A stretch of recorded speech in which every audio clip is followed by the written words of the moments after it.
ঠিক আছে, ব্যাংক সমন্বয় বিবরণী সম্পর্কিত বিষয়গুলো যখন আমরা কথা বলতেছি, ব্যাংক সমন্বয় বিবরণী জানার আগে আমাদের যে বিষয়টা মনে রাখতে হবে, অবশ্যই শর্টকাটের জন্যই বলতেছি, যে বিষয়টা আমাদের মনে রাখতে হবে, যেটা না মনে না রাখলেই নয়, সেটা হচ্ছে ব্যাংক সমন্বয় বিবরণী হচ্ছে করার আগে দুটা পক্ষের কথা চিন্তা করতে হবে। যে আমরা অবশ্যই একটা প্রতিষ্ঠানে কাজ করি, একটা প্রতিষ্ঠানে আমি চাকরি করতেছি, বা আমি প্রতিষ্ঠানের ম্যানেজার, আমি প্রতিষ্ঠানের হিসাব করি, বা আমরা প্রতিষ্ঠান, আমরা সারাদিনে সারা বছরে কি করি, ব্যাংকের সাথে বিভিন্ন ধরনের লেনদেন করে থাকি। তো আমরা যে ব্যাংকের সাথে লেনদেনগুলো করছি, এই ব্যাংকের সাথে লেনদেনগুলো আমরা অবশ্যই একটা হিসাব রাখবো, হিসাব রাখা উচিত। হ্যাঁ, এবার আবার যে ব্যাংকের সাথে যে আমরা লেনদেন করতেছি, ব্যাংকও আমাদের নামে হিসাব রাখবে অবশ্যই। তাহলে এখানে আমরা পক্ষ পাচ্ছি দুইটা। একটা পক্ষ হচ্ছে আমানতকারী, খেয়াল করবো স্যার, একটা পক্ষ হচ্ছে আমানতকারী, অর্থাৎ আমরা আমরা যারা ব্যাংকে অ্যাকাউন্ট খুলেছি, এটা হচ্ছে আমানতকারী। আর একটা পক্ষ হচ্ছে স্যার ব্যাংক নিজে। এইটুক বুঝাই নেই, তারপর আমি হচ্ছে শর্টকাট গুলো শিখাই দিব কিভাবে করা যায়। তাহলে দুইটা পক্ষ। এখন এই দুইটা পক্ষের মধ্যে আমানতকারী কোন খাতার মধ্যে লিখে রাখে ব্যাংকের যে কাজগুলো আমরা করতেছি, ব্যাংকে টাকা জমা দিচ্ছি, ব্যাংক থেকে উত্তোলন করতেছি, দেনাদার এসে ব্যাংকে টাকা জমা দিচ্ছে, ব্যাংক আবার সুদ চার্জ করতেছে, বিভিন্ন ধরনের ঘটনা। তা এই যে লেনদেনগুলো রয়েছে, এই লেনদেনগুলো আমানতকারী কোন খাতাটার মধ্যে লিখে রাখে? আমানতকারী যে খাতায় লিখে রাখে, সেই খাতাটার নাম হচ্ছে নগদান বই। ঠিক তেমন অবশ্যই ব্যাংকেরও একটা খাতা থাকবে, যে খাতার মধ্যে সে লিখে রাখবে আমাদের কাজগুলো, আমাদের এই লেনদেনগুলো লিখে রাখবে। তো ব্যাংক যে খাতার মধ্যে লিখে রাখে, সেই খাতাটাকে বলা হয় পাস বই বা ব্যাংক বই। ব্যাংক বই বা পাস বই, যে কোনো একটা বলা যায়। নরমালি আমরা পাস বই বলে থাকি। তাহলে স্যার দুইটা পক্ষ, একটা হচ্ছে আমানতকারী আর একটা হচ্ছে ব্যাংক। এখন আমানতকারী এবং ব্যাংকের মধ্যে যদি কখনো এই নগদান বইয়ের ব্যাংক জমা এবং ব্যাংক বইয়ের ব্যাংক জমার মধ্যে গরমিল দেখা দেয়, তাহলে এই গরমিল মেলানোর জন্য যে বিবরণী তৈরি করা হয়, তাকেই বলা হয় ব্যাংক সমন্বয় বিবরণী। এখন স্যার কোশ্চেন হচ্ছে যে কিভাবে গরমিল হয়, জাস্ট আমি দুইটা একটু এক্সাম্পল দেই যে কিভাবে গরমিলটা হতে পারে। আচ্ছা, আমাদের কাছে হচ্ছে নগদান বই রয়েছে, ব্যাংকের কাছে রয়েছে হচ্ছে পাস বই। স্যার যারা এইচএসসি তে ভালো করে করি নাই, প্লিজ একটু মনোযোগ দিব, তাহলে আশা করছি যে আমাদের ঢাকা বিশ্ববিদ্যালয়ে যে ব্যাংক সমন্বয় বিবরণী আসে, সেটা ইনশাআল্লাহ সবাই পারবো, কারণ এটা হচ্ছে শর্টকাট মেথডে আমি দেখাই দিব। যে বই হচ্ছে দুইটা, এটা মনে রাখতে হবে স্যার, বই হচ্ছে দুইটা, একটা নগদান বই, একটা পাস বই। অর্থাৎ একজন আমানতকারী আর একজন হচ্ছে ব্যাংক, পক্ষ হচ্ছে দুইটা, নগদান বই, পাস বই, আমানতকারী, ব্যাংক, এই দুইটা পয়েন্ট মনে রাখতে হবে। অর্থাৎ একটা ঘটনা যদি আমি বলি, যে এক নাম্বার একটা ঘটনা দিয়ে, আমি দুইটা ঘটনা দিয়ে বোঝাবো।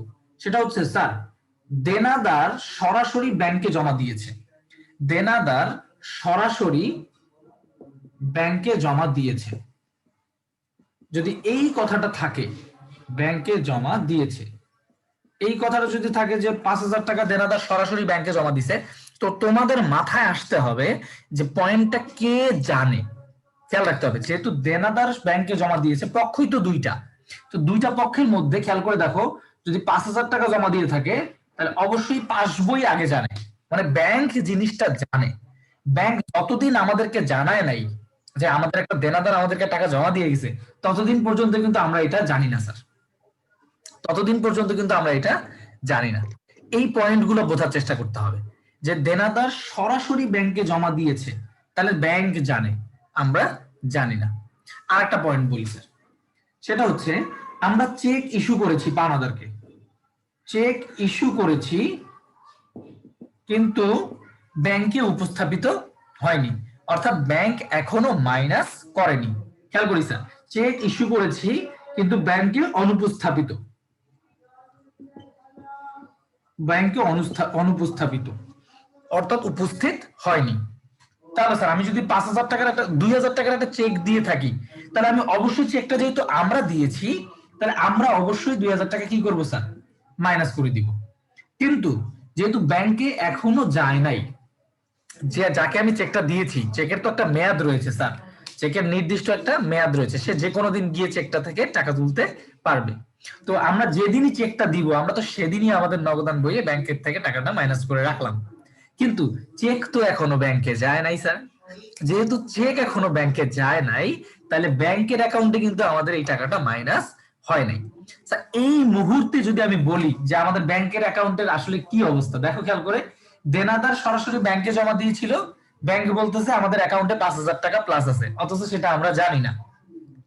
আবার আমরা একটা পাওনাদারকে চেক ইস্যু করেছি, আমরা মাইনাস করে রাখছি 2,000 টাকা, এখনো কিন্তু সেটা ব্যাংকে এসে উপস্থাপিত হয়নি, তার মানে ব্যাংক এখনো মাইনাস করেনি। স্যার দেখেন গরমিলটা হয়ে গেছে, নগদান বই অনুযায়ী বলতেছে ব্যাংকের জমা হচ্ছে 2,000 টাকা, আর পাস বই অনুযায়ী বলতেছে স্যার ব্যাংকের জমা 5,000 টাকা। স্যার এইটাই হচ্ছে গিয়ে ঝামেলার কাজটা, যে এখানে গরমিল দেখা দিয়েছে। অর্থাৎ যখন নগদান বই অনুযায়ী ব্যাংক জমা এবং পাস বই অনুযায়ী ব্যাংক জমার মধ্যে গরমিল দেখা দেয়, সেটাকে মেলানোর জন্য এক্স্যাক্টলি যদি জিনিসটা সঠিক হইতো, তাহলে অবশ্যই যদি সঠিক হইতো, সঠিক করতে গেলে এখানেও আমার কি করতে হইতো, 5,000 টাকা প্লাস হইতো, এখানেও আমার কি হইতো স্যার, মাইনাস হইতো 2,000। তাহলে জিনিসটা কি থাকতো স্যার, তাহলে জিনিসটা সঠিক হতো। কিন্তু যেহেতু আমাদের কাছে জিনিসটা সঠিক না, কেন সঠিক না স্যার, খেয়াল রাখতে হবে, সময়ের তারতম্যের জন্য। বিষয়টা হচ্ছে দেনাদার সরাসরি ব্যাংকে জমা দিয়েছে, এটা তো আমরা জানতেই পারবো একদিন না একদিন, কারণ ব্যাংক আমাদেরকে নির্দিষ্ট সময় শেষে, সাধারণত 1 মাস পরে, ডেবিট মেমোরেন্ডাম এবং ক্রেডিট মেমোরেন্ডামের মাধ্যমে জানিয়ে দেয় আমাদের টাকা অ্যাকাউন্টে বাড়ছে নাকি কমছে। অর্থাৎ কোনো কারণে আমাদের অ্যাকাউন্টে টাকা বাড়লে আমাদেরকে একটা কাগজ দিয়ে জানাই দিবে, সেই কাগজটার নাম হচ্ছে ক্রেডিট মেমোরেন্ডাম। যদি কোনো কারণে আমাদের টাকা কেটে নেয় ব্যাংক, টাকা কমে যায় আমাদের অ্যাকাউন্ট থেকে, সেটা জানিয়ে দিবে ডেবিট মেমোরেন্ডামের মাধ্যমে। তাহলে ওই কাগজ যেদিন আমরা পাবো সেদিন কিন্তু আমরা আলটিমেটলি প্লাস বা মাইনাস করে দিব, বা চেকটা যেদিন পরিশোধ হবে সেদিনও কিন্তু ব্যাংক পরিশোধ করবে। তাহলে সঠিকভাবে যদি লিপিবদ্ধ হইতো, খেয়াল করে দেখো, 5,000 মাইনাস 2,000, তাহলে আলটিমেটলি কিন্তু নগদান বই অনুযায়ী 3,000 থাকতো এবং পাস বই অনুযায়ী কি হইতো, 3,000 থাকতো। বাট বিষয়টা হচ্ছে এই সময়ের তারতম্যের জন্য, যে আমরা এখনো পর্যন্ত জানি না যে দেনাদার আমাদের টাকা জমা দিয়েছে, আর ব্যাংক এখনো জানে না যে আমরা একটা চেক ইস্যু করেছি। দ্যাটস ওয়াই এখানে কি হচ্ছে, আমাদের টাকাটার গরমিল দেখা দিচ্ছে। স্যার স্যার আমাকে একটু জানান যে আমি বুঝাইতে সক্ষম হইলাম কিনা, যে আপনাদেরকে ব্যাংক সময় বিবরণী আসল কাহিনীটা একটু জানান করেন। জি ভাইয়া। জি ভাইয়া বুঝেছি।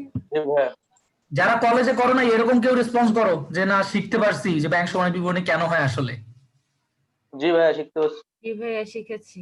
ঠিক আছে, ঠিক আছে, ধন্যবাদ তোমাদেরকে রেসপন্স করার জন্য। এখন মিউট করে রাখো।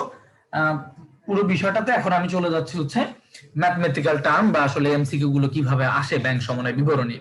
স্যার ব্যাংক সমন্বয় বিবরণীর এমসিকিউ বা যে কোনো ম্যাথ করতে গেলে আমরা ইন্টারে যে ম্যাথটা করতাম এইচএসসি তে, এইচএসসি তে আমরা অধিকাংশ ম্যাথ করেছি একক জের পদ্ধতির ম্যাথ। ব্যাংক সমন্বয় বিবরণী তৈরি করার দুইটা পদ্ধতি রয়েছে স্যার, একটা হচ্ছে একক জের পদ্ধতি আর হচ্ছে দ্বৈত জের পদ্ধতি। একক জের পদ্ধতির ম্যাথটা বেসিক্যালি একটা বইয়ের জের দেওয়া থাকতো আর একটা বইয়ের জের বের করতে বলা হয়। অর্থাৎ আমি একটু খেয়াল করে দিই তোমাদেরকে, মনে করাই দিচ্ছি স্যার, স্বাভাবিকভাবে একটু মনে করাই দেওয়ার কারণটা হচ্ছে অটো পাস হয়ে গেছি, অনেকদিন থেকে করি না, সবাই ভুলে যাওয়ার কথা, আবার এটা করছো ফার্স্ট ইয়ারে, তো সেই জন্য একটু মনে করাই দিচ্ছি, তারপর আমরা শর্টকাট দেখবো ইনশাল্লাহ। শর্টকাট তো 5 মিনিটে শিখা যায়, 5 মিনিটে শিখে ঢাকা ভার্সিটি কোর্সে সলভ করে ফেলবো স্যার। এখন তারপরে আমরা দেখবো যে ব্যাংক সমন্বয় বিবরণী দুইটা পদ্ধতিতে সলভ করা যায়, একটা হচ্ছে একক জের পদ্ধতি আর হচ্ছে দ্বৈত জের পদ্ধতি বা উভয় জের পদ্ধতি। কোশ্চেন দেখে বুঝতে হবে যে প্রশ্নটা কি এসেছে, খেয়াল রাখতে হবে স্যার। একক জের পদ্ধতির প্রশ্ন কেমন আসতো, ব্যাংক সমন্বয় বিবরণীর আমাদের এরকম ছক থাকতো, আমরা কি করতাম, আমরা করতাম হচ্ছে যদি প্রশ্নে লেখা থাকতো নগদান বই অনুযায়ী ব্যাংক জমা, নগদান বই অনুযায়ী ব্যাংক জমা, তাহলে কিছু টাকা প্লাস হইতো কিছু টাকা মাইনাস হইতো। মাইনাস হওয়ার পর আমরা যে টাকাটা পাইতাম সে টাকাটার নাম হইতো হ্যাঁ পাস বই অনুযায়ী ব্যাংক জমা, পাস বই অনুযায়ী ব্যাংক জমা।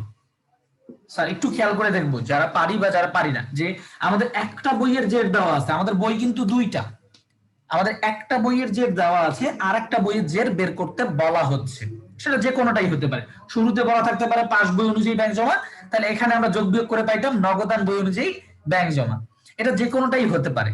অর্থাৎ যখন একটা বইয়ের জের দেয়া থাকবে আর একটা বইয়ের জের বের করতে বলা হবে, এইরকম যদি কোনো কোশ্চেন হয় যে একটা বইয়ের জের দেওয়া আছে আর একটা বইয়ে যে বের করতে বলা হবে তাহলে তাকে বলা হয় স্যার একক জের পদ্ধতির ম্যাথ। একক জের পদ্ধতির ম্যাথ।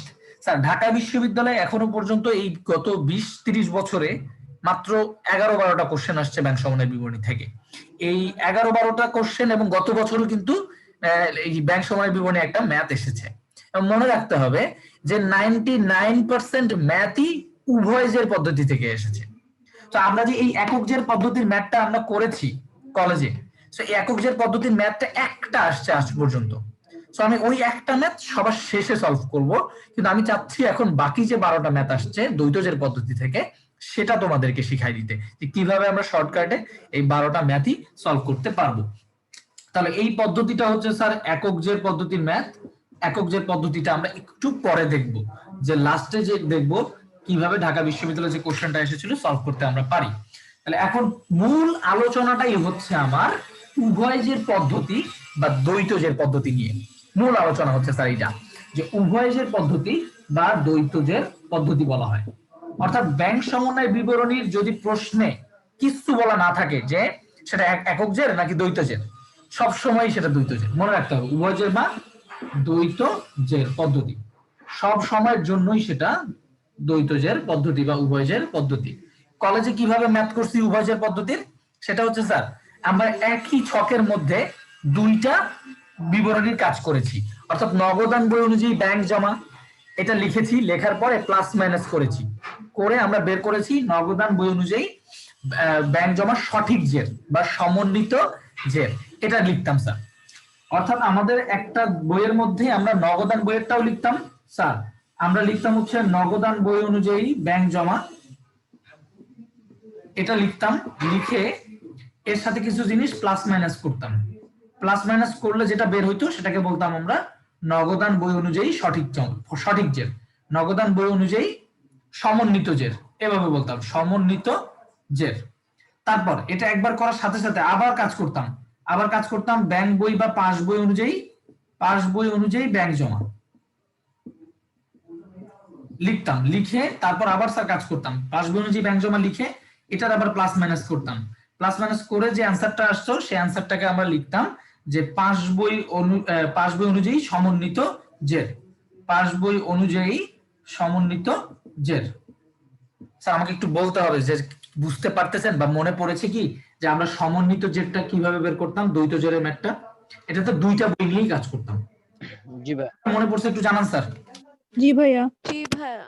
এটা আমরা উভয় জের পদ্ধতিকে বলতেছি, যে এই সময়টাতে দুইটা বইকে নিয়েই কাজ করতে হয়, কিন্তু একক জেরে যে কোনো একটা বই নিয়ে কাজ করি আর একটা বইয়ের অ্যান্সার বের হয়, কিন্তু এখানে দুইটা বইয়েরই সমন্বয় করতাম আমরা।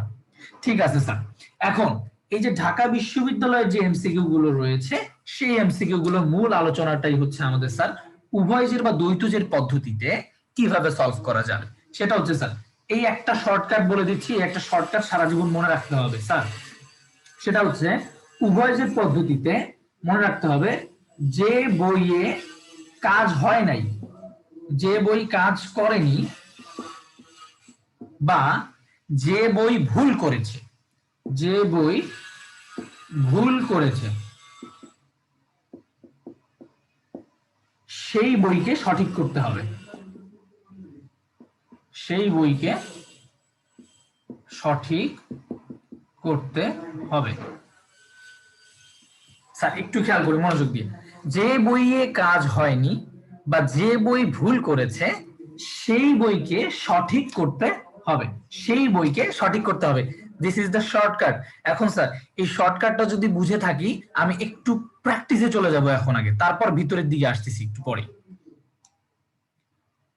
স্যার এখানে মূলত হচ্ছে প্রথম 3 নাম্বার কোশ্চেনটা যে দেখতে পাচ্ছি আমরা এখানে, 3 নাম্বার কোশ্চেনটা দেখা যাচ্ছে কিনা স্যার স্ক্রিনে একটু জানান আমাকে।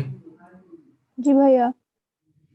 আচ্ছা স্যার, তাহলে 3 নাম্বার যে কোশ্চেনটা রয়েছে একটু আমি সলভ করে দিব, আপনারা একটু মনোযোগ দিয়ে জাস্ট আমার কথাটা শুনবেন এবং আমার উপর বিশ্বাস রাখতে হবে যে না স্যার এই পদ্ধতিতে খুব সহজে সলভ করা যাচ্ছে।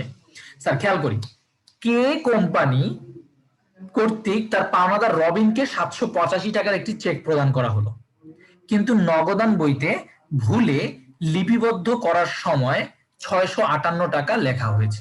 স্যার একটু খেয়াল করবেন যে ক্রাইটেরিয়া হচ্ছে যে বইটা যে বই কাজ করেনি অথবা যে বই ভুল করেছে সেই বইটাকে সঠিক করতে হবে। স্যার আমাদের বই কয়টা? আমাদের বই কিন্তু দুইটা। দুইটা। বই হচ্ছে দুইটা, একটা হচ্ছে নগদান বই আর একটা হচ্ছে পাস বই বা ব্যাংক বই। পাস বই। যদি দুইটা বই হয় সবসময় আমরা কিভাবে শর্টকাটে চিন্তা করবো যে একটা হচ্ছে আমানতকারী বই আর একটা হচ্ছে ব্যাংক বই। তাহলে আমরা যদি দুই দিক চিন্তা করি স্যার, যে দুইটা দিক যদি চিন্তা করি যে আমার উচিত কোনটা ছিল, আমার কি করা উচিত ছিল সেটা অনুযায়ী করি। আমরা একটু প্রশ্নটা পড়ি। পাওনাদার আমরা পাওনাদার রবিনকে 785 টাকা চেক দিয়েছি, কিন্তু নগদান বইতে আমি মাইনাস করেছি 658 টাকা। স্যার আমি যদি এখানে 785 টাকা আমার মাইনাস করার কথা, 785 টাকা মাইনাস করার কথা, বাট আমি মাইনাস করেছি 658 টাকা। স্যার মাইনাস করেছি আমি 658 টাকা। স্যার মাইনাস কি আমি সঠিক করেছি না ভুল করেছি? স্যার মাইনাস কি আমি ভুল করেছি। আমি ভুল করেছি, আমি কম মাইনাস করেছি, আমি কম মাইনাস করেছি। আমার মাইনাস করা উচিত ছিল 785 টাকা, মানে আমি মাইনাস করেছি মাত্র 658 টাকা। স্যার এখানে বলেছে ব্যাংক সমন্বয় বিবরণীতে উক্ত ভুলের জন্য কি করতে হবে? স্যার ডিরেক্টলি মনে রাখতে হবে যে ব্যাংক সমন্বয় বিবরণী মানেই হচ্ছে পদ্ধতি, উভয়জের পদ্ধতি। এটা মনে রাখতে হবে যে ব্যাংক সমন্বয় বিবরণী মানেই হচ্ছে উভয়জের পদ্ধতি। অর্থাৎ আমার এই ব্যাংক সমন্বয় বিবরণীতে কি করতে হবে? যে বইটা ভুল করেছে তাকে সঠিক করতে হবে, তাইলে ম্যাথ হয়ে গেছে। অর্থাৎ আমার মাইনাস করার কথা ছিল 785, আমি মাইনাস করছি 658, আমি কম মাইনাস করেছি, আমাকে আরো 127 টাকা মাইনাস করে দিয়ে দিতে হবে। 127 টাকা যদি আমি আরো মাইনাস করি তাহলে আমার এক্স্যাক্টলি নগদান বইটা সঠিক হয়ে যাবে। এই জন্য অ্যান্সার হচ্ছে স্যার নগদান বইয়ের জের থেকে 127 টাকা বিয়োগ করতে হবে। নগদান বইয়ের জের থেকে 127 টাকা বিয়োগ করতে হবে। স্যার আমাকে একটু জানান যে আপনারা এই 3 নাম্বার ম্যাথটা বুঝতে পেরেছেন কিনা। একটু রেসপন্স করেন দেখি কতজন বুঝতে জি পারছি। ভাইয়া বুঝতে পেরেছি। 3 জন, তারপর জি ভাইয়া বুঝতে পারছি। 4 জন, বুঝতে পেরেছি। 5 জন, জি ভাইয়া বুঝতে পেরেছি। 6 জন, 7 জন, জি ভাইয়া জি ভাইয়া বুঝতে পেরেছি। 9 জন, বুঝতে পেরেছি। 10 জন, 11 জন। বুঝতে পেরেছি ভাইয়া। তোমাদের ভয়েস গুলো কি সবারই একই রকম নাকি একজনই বারবার বলো? আমি একটু ভয়েস আরো একটু রেকগনিশন করার জন্য দেখি হেডফোন ইউজ করি, দেখি হ্যাঁ কি অবস্থা। আচ্ছা স্যার, তারপরেও আমরা একটা ম্যাথ দেখলাম, আমরা এর সাথে সাথে আরো কিছু ম্যাথ দেখি যে আসলে ব্যাংক সমন্বয় বিবরণীর কাজটা কি। ব্যাংক সমন্বয় বিবরণীর কাজ হচ্ছে যে বইটা ভুল করবে বা যে বইয়ে কাজ হয়নি সেই বইকে সঠিক করতে হবে। অ্যাকচুয়ালি যে বইতে কাজ হয়নি বা ভুল করেছে সেই বইকে সঠিক করতে হবে, এই জিনিসটা স্যার মনে রাখতে হবে। এর পরবর্তীতে যদি দেখি আমরা, আমি এর কঠিনটাতে পরে মানে শুধু যে স্বাভাবিকভাবে কথাগুলো লেখা রয়েছে এটাতে পরে যাচ্ছি, মূলত ম্যাথ টার্ম গুলো দেখাইতে চাচ্ছি। আচ্ছা স্যার, এই যে এখানে 13 নম্বর যে কোশ্চেনটা রয়েছে, 13 নম্বর কোশ্চেনটার মতোই 2018 সালে কোশ্চেনটা এসেছিল।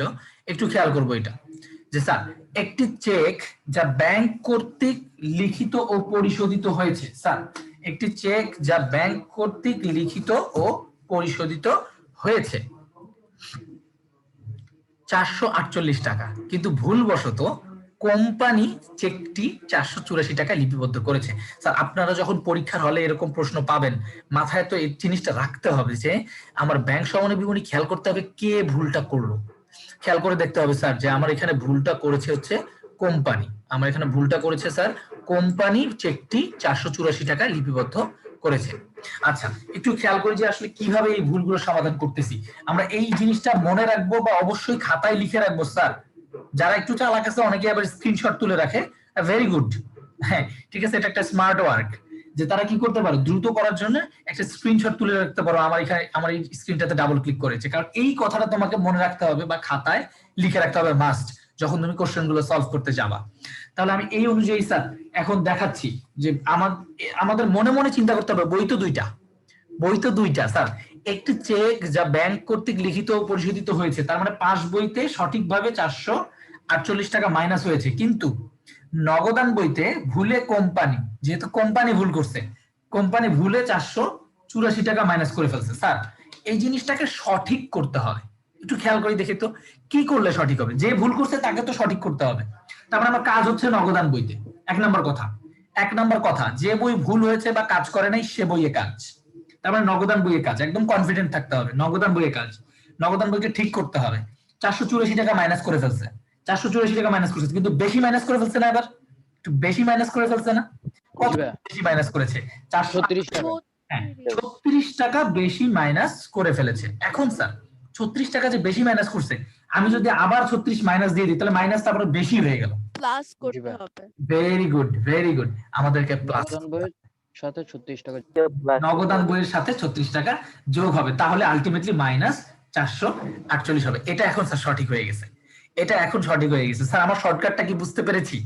স্যার জি ভাইয়া এখন আমাকে জি ভাইয়া বুঝে গেছে। ঠিক আছে, ধন্যবাদ তোমাদেরকে। ভাইয়া তারপরও কোশ্চেন থাকলে আমাকে নগদান বই কোশ্চেন। যোগ হয়েছে, এটা আমরা কিভাবে বুঝবো? হ্যাঁ, নগদান বইয়ের জেরের সাথে 36 টাকা যোগ। স্যার প্রশ্নটাতে এটা খেয়াল করে রাখতে হবে যে আমার 448 টাকা হচ্ছে ব্যাংক কর্তৃক লিখিত ও পরিশোধিত হয়েছে। ব্যাংকে লিখিত ও পরিশোধিত, স্যার খেয়াল করব ইস্যুকৃত কিনা বা পাওনাদারকে দিছি কিনা। পরিশোধিত মানে অবশ্যই সেই জিনিসটা হচ্ছে মাইনাসের। তাহলে আমাকে খেয়াল করতে হবে যে আমি যে 448 এর জায়গায় 484 লিখেছি, আমি তাহলে মাইনাসের 484 লিখেছি ভুলে, অর্থাৎ মাইনাসটা বেশি করে ফেলেছি, বেশি মাইনাস করেছি স্যার। তাহলে আমার কত টাকা বেশি মাইনাস করেছি? সেটা 448 আর 484 পার্থক্য করলেই হয়, সেটা হচ্ছে 36 টাকা আসে। এখন এই 36 টাকা যদি আমি আবার মাইনাসে দিয়ে দিই, স্যার দেখেন যদি এই 36 টাকা আমি মাইনাসে দিয়ে দিই, আবার মাইনাস দিয়ে দিই, এমনিতেই তো মাইনাস বেশি করে ফেলেছি, আবার যদি মাইনাস দিয়ে দিই তাহলে 6 4 10 এর শূন্য হাতে আমার 1, 8 4 12 2, তাহলে মাইনাসের 520 আসবে, মাইনাসের 520 চলে আসবে। এটা করা যাবে না স্যার, কারণ আমাকে তো একদম মিলাইতে হবে, সঠিক করতে হবে, দুইটা দিক তো সঠিক হবে, ব্যাংকের মতো মিলাতে হবে। অর্থাৎ আমাকে স্যার প্লাস 36 করলে তাহলে আমার এখানে মাইনাস 448 দাঁড়াচ্ছে। যে কোশ্চেন করেছিলেন সে কি বুঝতে পেরেছি এখন স্যার? হ্যাঁ বুঝতে পেরেছি। আচ্ছা ঠিক আছে, অসংখ্য ধন্যবাদ। এরপরে আমরা আর দুই একটা টার্ম শিখবো। এখন যে দুইটা টার্ম শিখবো, এই টার্ম গুলো আমাদের মনে রাখতে হবে ম্যাথ সলভিং এর জন্যও এবং বিভিন্ন কারণেও। সেটা হচ্ছে স্যার এই যে এখানে আমাদের টার্ম গুলো দেয়া রয়েছে, আমি টার্ম গুলো এখানে তোমাদেরকে মার্ক করে করে স্ক্রিনে পড়াচ্ছি। এখন একটু স্ক্রিনে আসো, এখন স্ক্রিনে আসি স্যার সবাই।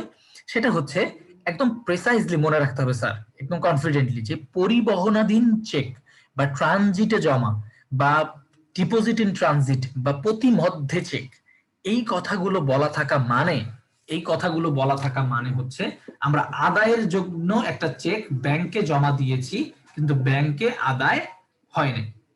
এটা হচ্ছে নগদান বই আর একটা হচ্ছে ব্যাংক বই। স্যার যখনই বলবে পরিবহনাধীন চেক মানে কি স্যার, এই জিনিস লাইনটা সবসময় মাথায় থাকতে হবে স্যার। আদায়ের জন্য জমাকৃত চেক ব্যাংকে এখনো আদায় হয়নি। স্যার একটু খেয়াল করি তো স্যার, যে দুইটা যে বই রয়েছে কোন বইয়ে কাজটা হয়েছে। আমরা যেহেতু আদায় করার জন্য জমা দিচ্ছি, তাহলে আমরা কিন্তু নগদান বইতে স্যার অবশ্যই প্লাস করেছি, যেহেতু আদায়ের জন্য, অর্থাৎ আমাদের অ্যাকাউন্টে টাকাটা আসবে, আদায়ের জন্য জমা দিয়েছি স্যার। আদায়ের জন্য জমা দিয়েছি, আমাদের নগদান বইতে টাকাটা প্লাস হবে, কিন্তু ব্যাংকে এখনো আদায় হয়নি। ব্যাংকে কিছু হবে নাকি জিরো ফাঁকা?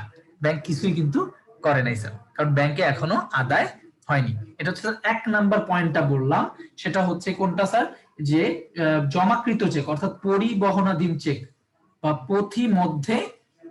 পথিমধ্যে জমা বলা হয়, মানে এর বিভিন্ন ধরনের সিনোনিম রয়েছে। পথিমধ্যে জমা, পরিবহনাধীন জমা, ট্রানজিটে জমা, ডিপোজিট ইন ট্রানজিট, প্রত্যেকটা কথাই মনে রাখতে হবে স্যার। এটা 3 বার আসছে ডিউতে, এই ডিপোজিট ইন ট্রানজিট, এবং বকেয়া চেক আসছে 2 বার। মানে এই কথাগুলো দিয়ে প্রশ্ন আসবে, এবং এই কথার প্রশ্নগুলোর অ্যান্সার কিভাবে করতে পারবো, এই লাইনটা মনে রেখে যে কোথায় কাজ হয়েছে স্যার। যখন বলবে পথিমধ্যে জমা বা ডিপোজিট ইন ট্রানজিট, তার মানে আদায়ের জন্য আমরা জমা দিয়েছি, আমরা নগদান বইতে প্লাস করেছি, কিন্তু ব্যাংকে এখনো আদায় হয়নি, অর্থাৎ ব্যাংক এখনো কোনো কাজ করে নাই। এক নাম্বার কথা বললাম এটা স্যার। 2 নাম্বার হচ্ছে ইস্যুকৃত চেক। ইস্যুকৃত চেক বা অপরিশোধিত চেক বা বকেয়া চেক। স্যার 2 নাম্বার পয়েন্টে রয়েছে ইস্যুকৃত চেক বা অপরিশোধিত চেক, ইস্যুকৃত চেক বা অপরিশোধিত চেক, বা মূলত হচ্ছে আউটস্ট্যান্ডিং চেক। অর্থাৎ ইংলিশ নামগুলো সহ পারলে মনে রাখার চেষ্টা করবো স্যার।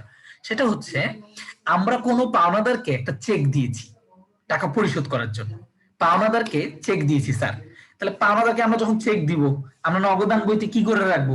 নগদান বইয়ের ব্যাংক কলামে আমরা অবশ্যই মাইনাস করে রাখবো, নগদান বইয়ের ব্যাংক কলামে আমরা অবশ্যই মাইনাস করে রাখবো, কারণ আমরা পাওনাদারকে চেকটা ইস্যু করেছি।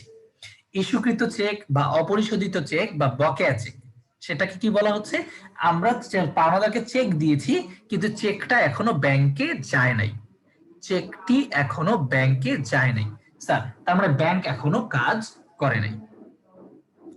এই যে 1 2 বললাম, তারপর আরো দুইটা পয়েন্ট লিখবো, তারপর একটা স্ক্রিনশট নিয়ে রাখবো আমার এই বোর্ডটা, যাতে তোমাদের খুব সহজে মনে রাখো। আর যারা খাতায় লিখছি তাদেরকে অসংখ্য ধন্যবাদ আমার পক্ষ থেকে। ঠিক আছে স্যার, 3 নাম্বার পয়েন্ট, যে এমন হতে পারে যে আর একটা পয়েন্ট রয়েছে, সেটা হচ্ছে স্যার ব্যাংক চার্জ। খেয়াল রাখতে হবে, ব্যাংক চার্জ বা ব্যাংক কেটে নিয়েছে টাকা, ব্যাংক চার্জ বা ব্যাংক টাকা কেটে নিয়েছে। একটু যদি মনোযোগ দিই যে কোন বইয়ে কাজ হয়েছে আগে, কোন বইটা আগে কাজ করেছে, খেয়াল করো। ব্যাংক যেহেতু চার্জ করেছে, তার মানে ব্যাংক আমাদের অ্যাকাউন্ট থেকে টাকাটা নিজেরাই কেটে নিয়েছে। ব্যাংক যেহেতু চার্জ করেছে, ব্যাংক আমাদের অ্যাকাউন্টের টাকাটা নিজেরাই কেটে নিয়েছে। কিন্তু ব্যাংক যতদিন পর্যন্ত আমাদেরকে ডেবিট মেমোরান্ডাম দিবে না, ততদিন পর্যন্ত কিন্তু আমরা জানবো না যে আমাদের অ্যাকাউন্ট থেকে টাকা চলে গিয়েছে কিনা। স্যার বোঝার চেষ্টা করেন, আমি একদম ডিটেলস আলোচনা করতেছি। যে ব্যাংক যদি আমাদের কোনো টাকা কেটে নেয়, সেটা আমাদেরকে তার ডেবিট মেমোরান্ডামের কাগজ একটা দেয়, ওই কাগজের মাধ্যমে আমাকে জানায়। ব্যাংকে যদি আমাদের কোনো টাকা বেড়ে যায়, তাহলে ব্যাংক আমাদেরকে ক্রেডিট মেমোরান্ডাম এর মাধ্যমে আমাদেরকে জানিয়ে দেয়। তাহলে সেক্ষেত্রে স্যার সহজে বুঝতে পারতেছি যে ব্যাংকে যে চার্জ করছে আমার টাকাটা, যতদিন ডেবিট মেমোরান্ডাম দিবে না আমরা তো জানি না, তাহলে আমরা নগদান বইয়ে কাজ হয়নি। এই পয়েন্টগুলো বুঝতে হবে, তাহলে ইনশাআল্লাহ কোনো কোশ্চেন আটকাতে পারবে না। 4 নাম্বার, স্যার ব্যাংক চার্জ করে না শুধু, ব্যাংক মাঝে মাঝে সুদ মঞ্জুরও করে, আমাদেরকে সুদ দিয়ে থাকে। ব্যাংক সুদ মঞ্জুর করেছে, ব্যাংক সুদ মঞ্জুর। আচ্ছা স্যার, ব্যাংক যদি সুদ মঞ্জুর করে, এটা অবশ্যই স্যার ব্যাংক জানে, অবশ্যই কে জানে, ব্যাংক জানে। কিন্তু ব্যাংক আমাদেরকে যখন একটা ক্রেডিট মেমোরান্ডাম কাগজটা দিবে, ক্রেডিট মেমোরান্ডামের কাগজটা আমাদেরকে দিবে, আমরা সেদিন জানতে পারবো, আমরা সেদিন জানতে পারবো, তার আগে তো জানতে পারতেছি না। তাহলে ব্যাংক যেদিন আমাদেরকে ক্রেডিট মেমোরান্ডাম দিবে, সেদিন আমরা আমাদের এই বইয়ে জানতে পারবো, কিন্তু তার আগ পর্যন্ত কি আমরা জানি? তার মানে নগদান বইয়ে কাজ হয় নাই। তাহলে স্যার 4টা পয়েন্ট খেয়াল করেন, এই 4টা পয়েন্ট দিয়ে কিন্তু স্যার 8টা কোশ্চেন আসছে ঢাকা বিশ্ববিদ্যালয়ে। এই 4টা পয়েন্টই মানে ঢাকা বিশ্ববিদ্যালয়ের কোশ্চেনই আসছে 12টা 13টা, সেই কোশ্চেনের মধ্যে এই 7-8টা কোশ্চেন এখানেই হয়ে গেছে। স্যার প্রতিমধ্যে জমা মানে আদায়ের জন্য জমা, তার মানে আমরা প্লাস করেছি, ব্যাংকে কাজ হয়নি, ব্যাংক আদায় করতে পারে নাই এখনো। ইস্যুকৃত চেক বা বকেয়া চেক, ইস্যুকৃত চেক বা বকেয়া চেক মানে কি স্যার? আমরা পাওনাদারকে চেক দিয়েছি, আমরা নগদান বইয়ে মাইনাস করে রেখেছি, কিন্তু ব্যাংক এখনো পৌঁছায় নাই, ব্যাংকে এখনো উপস্থাপিত হয়নি, ব্যাংক মাইনাস করে নাই। স্যার ব্যাংক সুদ চার্জ করেছে বা ব্যাংক আমাদের টাকা কেটে নিয়েছে, তাহলে অবশ্যই সেটা ব্যাংক জানে। এটা স্যার একটা কমন সেন্স, কিন্তু যে ব্যাংক অবশ্যই জানে যে ব্যাংক আমাদের টাকা কেটে নিয়েছে, কিন্তু আমরা কিন্তু এখনো পর্যন্ত জানি না। তা আমাদেরকে জানবো কবে? যেদিন আমাদেরকে ডেবিট মেমোরান্ডাম জানাবে, নাকি প্রত্যেকদিন ব্যাংক থেকে ফোন দিবে, স্যার আপনার অ্যাকাউন্টে টাকা কাটলাম, স্যার আপনার অ্যাকাউন্টে টাকা আসলো, এরকম তো হবে না। ঠিক আছে, ব্যাংক সুদ মঞ্জুর করলো, অর্থাৎ ব্যাংকের সুদ আমাদের টাকাটা বাড়লো, ঠিক আছে স্যার, কিন্তু ব্যাংক জানে এটা, আমাদেরকে যেদিন ক্রেডিট মেমোরান্ডাম দিবে সেদিন আমরা জানবো। আমাকে একটু রেসপন্স করেন, কতজন আমার এই সিচুয়েশনটা বুঝতে পেরেছি কিনা, পুরো বিষয়টা। বুঝতে পারছি ভাইয়া। কে জানি আমাকে আরেকবার কোনটা রিপিট করতে বলছেন? ভাইয়া এখানে যে টাকা কাটা বা মানে আসার কথা যে বলতেছেন, এখানে তো মানে ব্যাংক তো যার টাকা কাটবে বা যার টাকা যাকে দিবে, তো এই ক্ষেত্রে মেসেজ দেওয়া হয় না, যে মেসেজের মাধ্যমে বলে দেওয়া হয় না যে আপনার টাকা আমি আপনার অ্যাকাউন্টে দিয়ে দিলাম বা কেটে রাখলাম? Very good, very good, very good, ঠিক আছে, সেটা হচ্ছে আধুনিক অনলাইন ব্যাংকিং এ। জি জি, আমি এই কথাই বলছি। হ্যাঁ, সেটা হচ্ছে স্যার আধুনিক অনলাইন ব্যাংকিং এ। যেমন সাপোজ যদি আমরা ডাচ বাংলাতেও ব্যাংকিং এর কাজ করি, your account has been credited, your account has been, সেটা আধুনিক অ্যাকাউন্টিং এর, আধুনিক অনলাইন ব্যাংকিং এ। এই ব্যাংক সমন্বয় বিবরণী হচ্ছে বহুত পুরাতন, ঠিক আছে, ওই আন্দাতার আমলের অ্যাকাউন্টিং এর ক্ষেত্রে। এবার বুঝতে পেরেছি স্যার বিষয়টা। এক নাম্বারটা ভাই এক আচ্ছা, নাম্বার থেকে রিপিট করলে এক নাম্বারটা হচ্ছে যে আমাদেরকে একটা দেনাদার চেক দিয়েছে। আমি একটু ডিটেলসে বলি, আমাদেরকে একটা দেনাদার চেক দিয়েছে যে ভাই এই টাকাটা আপনি তুলে নিন। তো আমরা চেকটা তো আমাদের ব্যাংকে যাব, আমাদের ব্যাংকে গিয়ে আমাদের অ্যাকাউন্টে গিয়ে চেকটা জমা দিব যে এই টাকাটা তুলে নিয়ে আমাদের অ্যাকাউন্টে রেখে দেন। কারণ হচ্ছে একটা প্রতিষ্ঠান কিন্তু হাজার হাজার কোটি কোটি টাকার লেনদেন করে, এই 10 টাকা 20 টাকার লেনদেন কিন্তু করে না। তো আমরা যখন একটা সাপোজ আমরা এখানে একটা 1000 কোটি টাকার একটা চেক পাইলাম, তো এই চেকের টাকা তো আমি যাই নিয়ে আসবো না, আমি বলবো আমার ব্যাংকে, আমার যে ব্যাংকে অ্যাকাউন্ট আছে সেই ব্যাংকে গিয়ে জমা দিব, বলবো যে আপনি ওই যে ব্যাংকের চেক আছে এটা, সেই ব্যাংক থেকে আমার টাকাটা এনে আমার অ্যাকাউন্টে আপনি রেখে দেন। তো আমি যেহেতু আমার দেনাদারের চেকটা আদায়ের জন্য ব্যাংকে জমা দিচ্ছি, আদায়ের জন্য ব্যাংকে জমা দিচ্ছি, তো আমি তো ধরেই নিব যে আমার ব্যাংকে অ্যাকাউন্টে টাকাটা বেড়ে গেল। আমি যখন চেকটা ব্যাংকে পাঠাই দিব, আমি কিন্তু আদায়ের জন্য, কিসের জন্য? আদায়ের জন্য। যদি পরিশোধের জন্য হইতো তাহলে কিন্তু আমরা ইস্যু করতাম। যদি পরিশোধের জন্য চেক হয় তার মানে আমরা ইস্যু করেছি। যেহেতু আদায়ের জন্য দিয়েছি আমরা জমাকৃত চেক, প্রতিমধ্যে জমা বা জমাকৃত চেক, আদায়ের জন্য জমা বা জমাকৃত চেক। স্যার এটা মনে রাখতে হবে, জমাকৃত চেক, ইস্যুকৃত চেক, জমাকৃত চেক। জমাকৃত চেক হচ্ছে আমি আদায়ের জন্য জমা দিয়েছি স্যার, এখন তারা এখনো তো তারা কালেকশন করতে পারে নাই, করতে পারলে আমাদেরকে জানাবে ক্রেডিট মেমোরেন্ডামের মাধ্যমে, একটা কাগজ দিবে। তো এখন স্যার আমরা তো নগদান বইয়ে ধরেই নিব যে আমরা যেহেতু চেকটা জমা দিচ্ছি আমাদের টাকা বেড়ে গেছে, কিন্তু ব্যাংক এখনো বাড়াতে পারে নাই, তার মানে ব্যাংকে কাজ হয় নাই। এবার বুঝছি কিনা স্যার আমাকে একটু জানান। ঠিক আছে স্যার, ঠিক আছে। এটার একটু স্ক্রিনশট যদি নেওয়া লাগে বা নিয়ে রাখি, বা যদি ঠিক আছে, লেখা শেষ। Very good sir, very good. এখন আরেকটা বিষয় স্যার জেনে রাখবো, সেটা হচ্ছে আমরা অলরেডি কিন্তু ক্রেডিট মেমোরেন্ডাম সম্পর্কে জেনে গেছি এবং ডেবিট মেমোরেন্ডাম সম্পর্কে জেনে গেছি। সোজা কথা, আমার টাকা কাটলে, আমার টাকা কমে গেলে ডেবিট হয়ে যাবে, আমার টাকা বাড়লে আমার এখানে ক্রেডিট হবে। এভাবে মনে রাখবো, আর কিছু করতে হবে না, মনে রাখতে হবে যে কোনগুলো কারণে। আর একটা পয়েন্ট আছে স্যার, প্রত্যাখ্যাত চেক, অপর্যাপ্ত তহবিল চেক, নট সাফিসিয়েন্ট ফান্ড, আর স্যার এনএসএফ চেক। এই কথাগুলো আমরা কলেজেও পেয়েছি, যে যখন ব্যাংক সমন্বয় বিবরণী করেছি অনেকেই। তো প্রত্যাখ্যাত চেকের বিষয়টা হচ্ছে সাধারণত আদায়ের জন্য যদি কোনো ব্যাংকে চেক জমা দেই, সেটা যদি যার চেক, স্যার একটু খেয়াল করে দেখি, যার চেক তার অ্যাকাউন্টে যদি আমাদের কোনো টাকা না থাকে, তার অ্যাকাউন্টে যদি তার কোনো টাকা না থাকে, তাহলে তো সে আমাকে টাকাটা আদায় করতে পারবে না। স্যার আদায়ের জন্য একটা ব্যাংকের চেক জমা দিলাম আমরা, এই যে স্যার এই যে জমাকৃত চেকটা আমি কিন্তু নগদান বইয়ে কি করছি স্যার, প্লাস করে রেখে দিয়েছি, আদায়ের জন্য আমি জমা দিয়েছি জিনিসটা। এখন যে দেনাদারটা আমাদেরকে চেকটা দিয়েছে, যে দেনাদারটা, ওর অ্যাকাউন্টে টাকাই নাই, ও আমাকে একটা ভুয়া চেক দিছে, তাহলে কি ব্যাংক আন্তাজে পরিশোধ করবে আমাকে টাকাটা? আমার অ্যাকাউন্টে ব্যাংক টাকাটা দিয়ে দিবে? জীবনেও দিবে না। ব্যাংক চেকটাকে ছিঁড়ে দিবে, চেকটাকে কেটে দিবে, অথবা চেকটাকে ফুটা করবে, অর্থাৎ ফুটা করে পাঠিয়ে দিবে যে ধর্মিয়া এটার কোনো টাকা নাই, আপনি এই চেক নিয়ে আসছেন। সোজা কথা স্যার এভাবে বলবে, তার মানে স্যার সোজা কথা অপমান করে দিচ্ছে, যে টাকা চাইতে গেছি টাকা দেয়নি, অপমান করে দিল। এটাকে বলা হচ্ছে প্রত্যাখ্যাত চেক। ঠিক আছে, প্রপোজ করছো, প্রত্যাখ্যাত হয়ে গেছো, এরকম টাইপ স্যার। এখন প্রত্যাখ্যাত চেকের বিষয়টা দুই ধরনেরই হতে পারে। আমি ইস্যু করছি একটা চেক, সেটাও প্রত্যাখ্যাত হতে পারে, অর্থাৎ ব্যাংক কোনো কাজ করবে না, ব্যাংক আমাকে চেকটা ফুটা করে পাঠিয়ে দিয়ে দিবে, ব্যাংক চেকটা কেটে দিয়ে পাঠিয়ে দিবে, ব্যাংক প্লাসও করবে না মাইনাসও করবে না প্রত্যাখ্যাত হলে। খেয়াল রাখতে হবে স্যার, ব্যাংক প্লাসও করবে না মাইনাসও করবে না প্রত্যাখ্যাত হলে। কারণ ব্যাংক তো কিছুই করবে না, কারণ ব্যাংক তো চেকটাকে দেখেই বলবে যে এর অ্যাকাউন্টে টাকা নাই, নিয়ে যান চেকটা ফেরত পাঠিয়ে দিবে। তো সেক্ষেত্রে আমরা সাধারণত বলি প্রত্যাখ্যাত চেক হচ্ছে আদায়ের জন্য ব্যাংকে জমাকৃত চেক, যা চেক প্রদানকারীর ব্যাংক তহবিল অপর্যাপ্ত থাকার কারণে প্রত্যাখ্যাত হয়েছে। স্ক্রিনে দেখেন, তাহলে ওই চেকটা যদি প্রত্যাখ্যাত হয়, তাহলে আমরা কিন্তু স্যার যদি আদায়ের জন্য জমা দিয়ে থাকি, আমরা তো প্লাস করে রাখছি ভুলে, এটা তো আমার ভুল হয়েছে, কারণ ওই চেকের তো কোনো টাকাই নেই, তখন আমি শুধরাবো নিজেকেই, তখন আমি নিজেকেই শুধরাই নিব। এই জিনিসটা মনে রাখতে হবে। শুধু প্রত্যাখ্যাত চেকের জিনিসটা ঝামেলা আছে, আর কোনো ঝামেলা নাই। তো বাকি যে ঝামেলাগুলো রয়েছে সেটা আমরা এখনই ঢাকা বিশ্ববিদ্যালয়ের কোশ্চেন গুলো সলভ করলেই বুঝে যাবো ইনশাআল্লাহ। আমরা চলে যাচ্ছি এখন হচ্ছে কোশ্চেন সলভিং এ, যে আর কোন ধরনের কোশ্চেন গুলো আসতে পারে।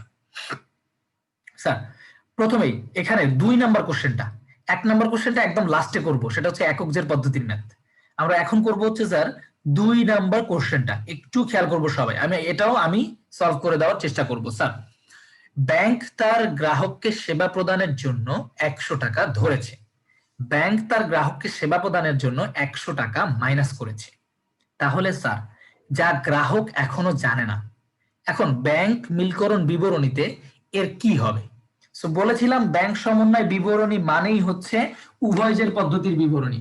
ব্যাংক সমন্বয় বিবরণী মানে হচ্ছে উভয়জের পদ্ধতির বিবরণী, অর্থাৎ আমার যে বইটা ভুল করেছে বা যে বইয়ে কাজ হয় নাই, সে বইটাকে ঠিক করতে হবে। স্যার একটু আগে কিন্তু আমরা শিখেছি ব্যাংক চার্জ করলে ব্যাংক কিন্তু ঠিকই কাজ করেছে, ব্যাংক কিন্তু ঠিকই মাইনাস করেছে 100, কিন্তু নগদান বইতে এখনো কাজ হয়নি। তাহলে কি করলে সঠিক হবে স্যার? তাহলে আমার নগদান বইতে 100 টাকা মাইনাস করলে সঠিক হবে। নগদান বইতে 100 টাকা মাইনাস করলে সঠিক হবে। সঠিক করতেছি স্যার। দ্বৈতজের মানে কি? উভয়জের মানে কি? উভয়জের মানে হচ্ছে আমার জিনিসটাকে সঠিক করতে হয়, আমার জিনিসটাকে সঠিক করতে হয়। তার মানে আমার নগদান বইয়ে কাজ হবে, কারণ কাজ হয়নি কোথায় স্যার? যা গ্রাহক এখনো জানে না। এই পয়েন্টগুলো খেয়াল করবা স্যার, যা গ্রাহক এখনো জানে না। তার মানে গ্রাহক যেহেতু জানে না, তার মানে নগদান বইয়ে ভুল করেছে, আমানতকারী ভুল করেছে, আমানতকারী জানে না, তাহলে আমানতকারী যেখানে কাজ করে দিতে হবে। স্যার বুঝতে পারছি কিনা? এটা কিন্তু আমাদের এই 3 নাম্বার পয়েন্ট ছিল। বুঝতে পারছি কিনা একটু রেসপন্স? জি ভাইয়া। জি ভাইয়া বুঝতে পেরেছি। কতজন জি বুঝছি? ভাইয়া। দেখি একটু কতজন বুঝছি, তারপর অন্য পড়াশোনা। জি আগে ভাইয়া বুঝতে পেরেছি। জি ভাইয়া বুঝতে পেরেছি। আচ্ছা, একজন রেইজ হ্যান্ড করেছো, সে কোশ্চেন করতে পারো না বুঝে থাকলে। ভাইয়া রেজন করছি মানে বুঝাচ্ছি, বুঝতে পারছি। আচ্ছা আচ্ছা ঠিক আছে। না স্যার আমি কি হ্যাঁ, তাহলে অ্যান্সারটা কি এটা হবে যে ব্যাংক ব্যালেন্স থেকে 100 টাকা বিয়োগ করা হয়? ক্যাশ ব্যালেন্স থেকে, ক্যাশ ব্যালেন্স থেকে, নগদান বই থেকে। নগদান বই, বই কিন্তু দুইটা, একটা নগদান বই আর একটা কোন বই? ব্যাংক বই। একটা নগদান বই, একটা ব্যাংক বই। আমাদেরকে অলওয়েজ মনে রাখতে হবে যে যদি একটা বইয়ে কাজ হয়ে থাকে, তার মানে আরেকটা বইয়ে কাজ এখনো হয় নাই। তাহলে অবশ্যই আমাদেরকে অ্যান্সারটা হবে হচ্ছে ক্যাশ ব্যালেন্স থেকে 100 টাকা বিয়োগ করা। মেবি অপশন ই তে রয়েছে এটা। হ্যাঁ, ক্যাশ ব্যালেন্স থেকে 100 টাকা বিয়োগ করতে হবে স্যার, এটাই 100% অ্যান্সার, রাইট। ক্যাশ কেন, নগদান কেন না? নগদান কথাটা ইংলিশে লিখছে জাস্ট। একই কথা। স্যার এবার বুঝছি এটা। বুঝিয়ে দেয় আচ্ছা আচ্ছা ঠিক আছে। কে বুঝো নাই? ভাইয়া আমি। আচ্ছা আচ্ছা ঠিক আছে, আমি আরেকবার রিপিট করে দিচ্ছি। সেটা হচ্ছে আমি যে ফ্লোতে বলতেছি সেই ফ্লোটা বোঝার চেষ্টা করো। সেটা হচ্ছে স্যার যে এগুলো আমরা তো মনে রাখছি, এই পয়েন্টগুলো আমরা একটু আগে জানলাম বা খাতায় লিখে রেখেছি। আমরা জানি যে উভয়জের পদ্ধতি বলতেছে, এটা মনে রাখবা স্যার, উভয়জের পদ্ধতি বলতেছে যে বইটা ভুল করেছে বা যে বইয়ে কাজ হয়নি সে বইটাকে ঠিক করতে হবে। যে বই ভুল করেছে, ক্রাইটেরিয়া কি?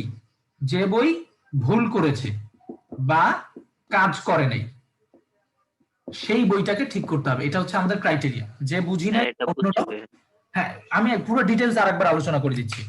লাস্ট পয়েন্ট, সেটা হচ্ছে যে ভুল করেছে বা কাজ করেনি। স্যার ব্যাংক তার গ্রাহককে সেবা প্রদানের জন্য 100 টাকা ধরেছে, মানে ধার্য করেছে। ব্যাংক তার সেবা প্রদানের জন্য 100 টাকা গ্রাহককে ধার্য করেছে, মানে কি? কেটে নিয়েছে। ধার্য করেছে মানে কি? কেটে নিয়েছে। ব্যাংক কেটে নিয়েছে মানে ব্যাংক আমার 100 টাকা মাইনাস করেছে। তাহলে কাজ হয় নাই কোথায়?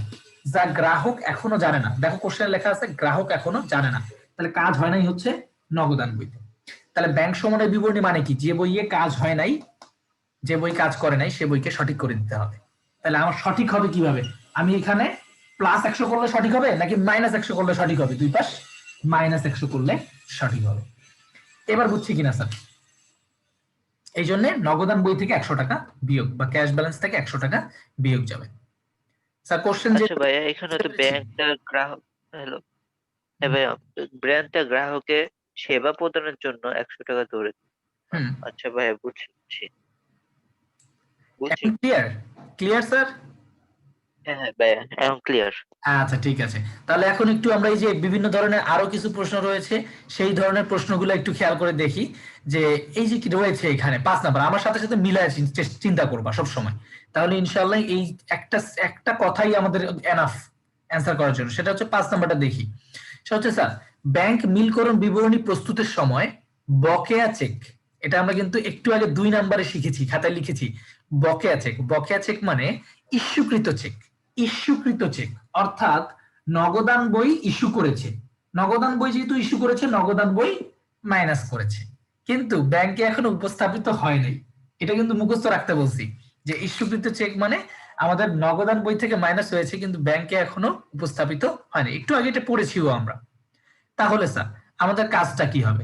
ব্যাংক সমন্বয় বিবরণীতে বকেয়া চেকের কাজ কি হবে? তাহলে যে বইতে কাজ হয় নাই, যে বইতে কাজ করে নাই সেই বইটাকে ঠিক করে দিতে হবে। তার মানে আমার ব্যাংকের বই থেকে আমার কি করতে হবে স্যার? ব্যাংকের বই থেকে মাইনাস করে দিতে হবে। এইভাবে চিন্তা করো স্যার, আমার মতো করে চিন্তা করার চেষ্টা। কি হবে?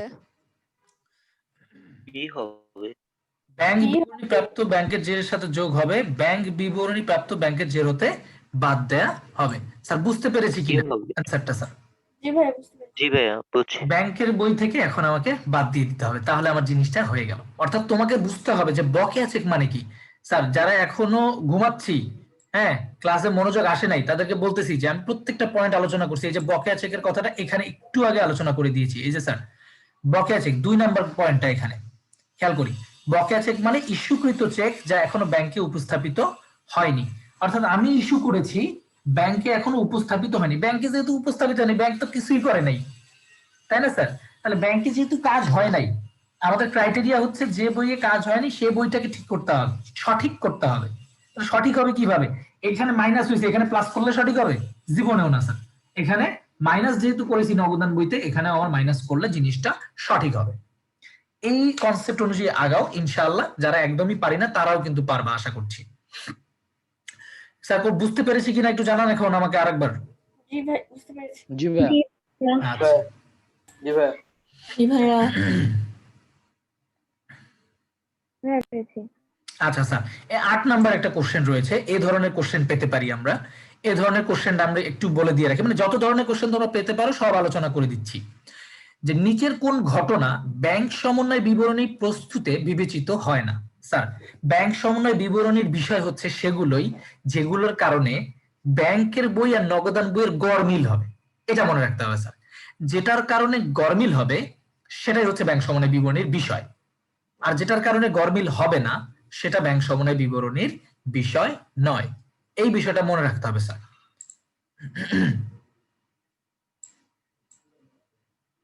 আচ্ছা স্যার, এখন কোন প্রথমে দেখি অপশন এতে রয়েছে ব্যাংক কর্তৃক চার্জকৃত আদায় খরচ, অর্থাৎ ব্যাংক চার্জ করেছে। হ্যাঁ এটা একটা ব্যাংক সমন্বয় বিবরণীর বিষয়, কারণ এটাতে গড়মিল হবে।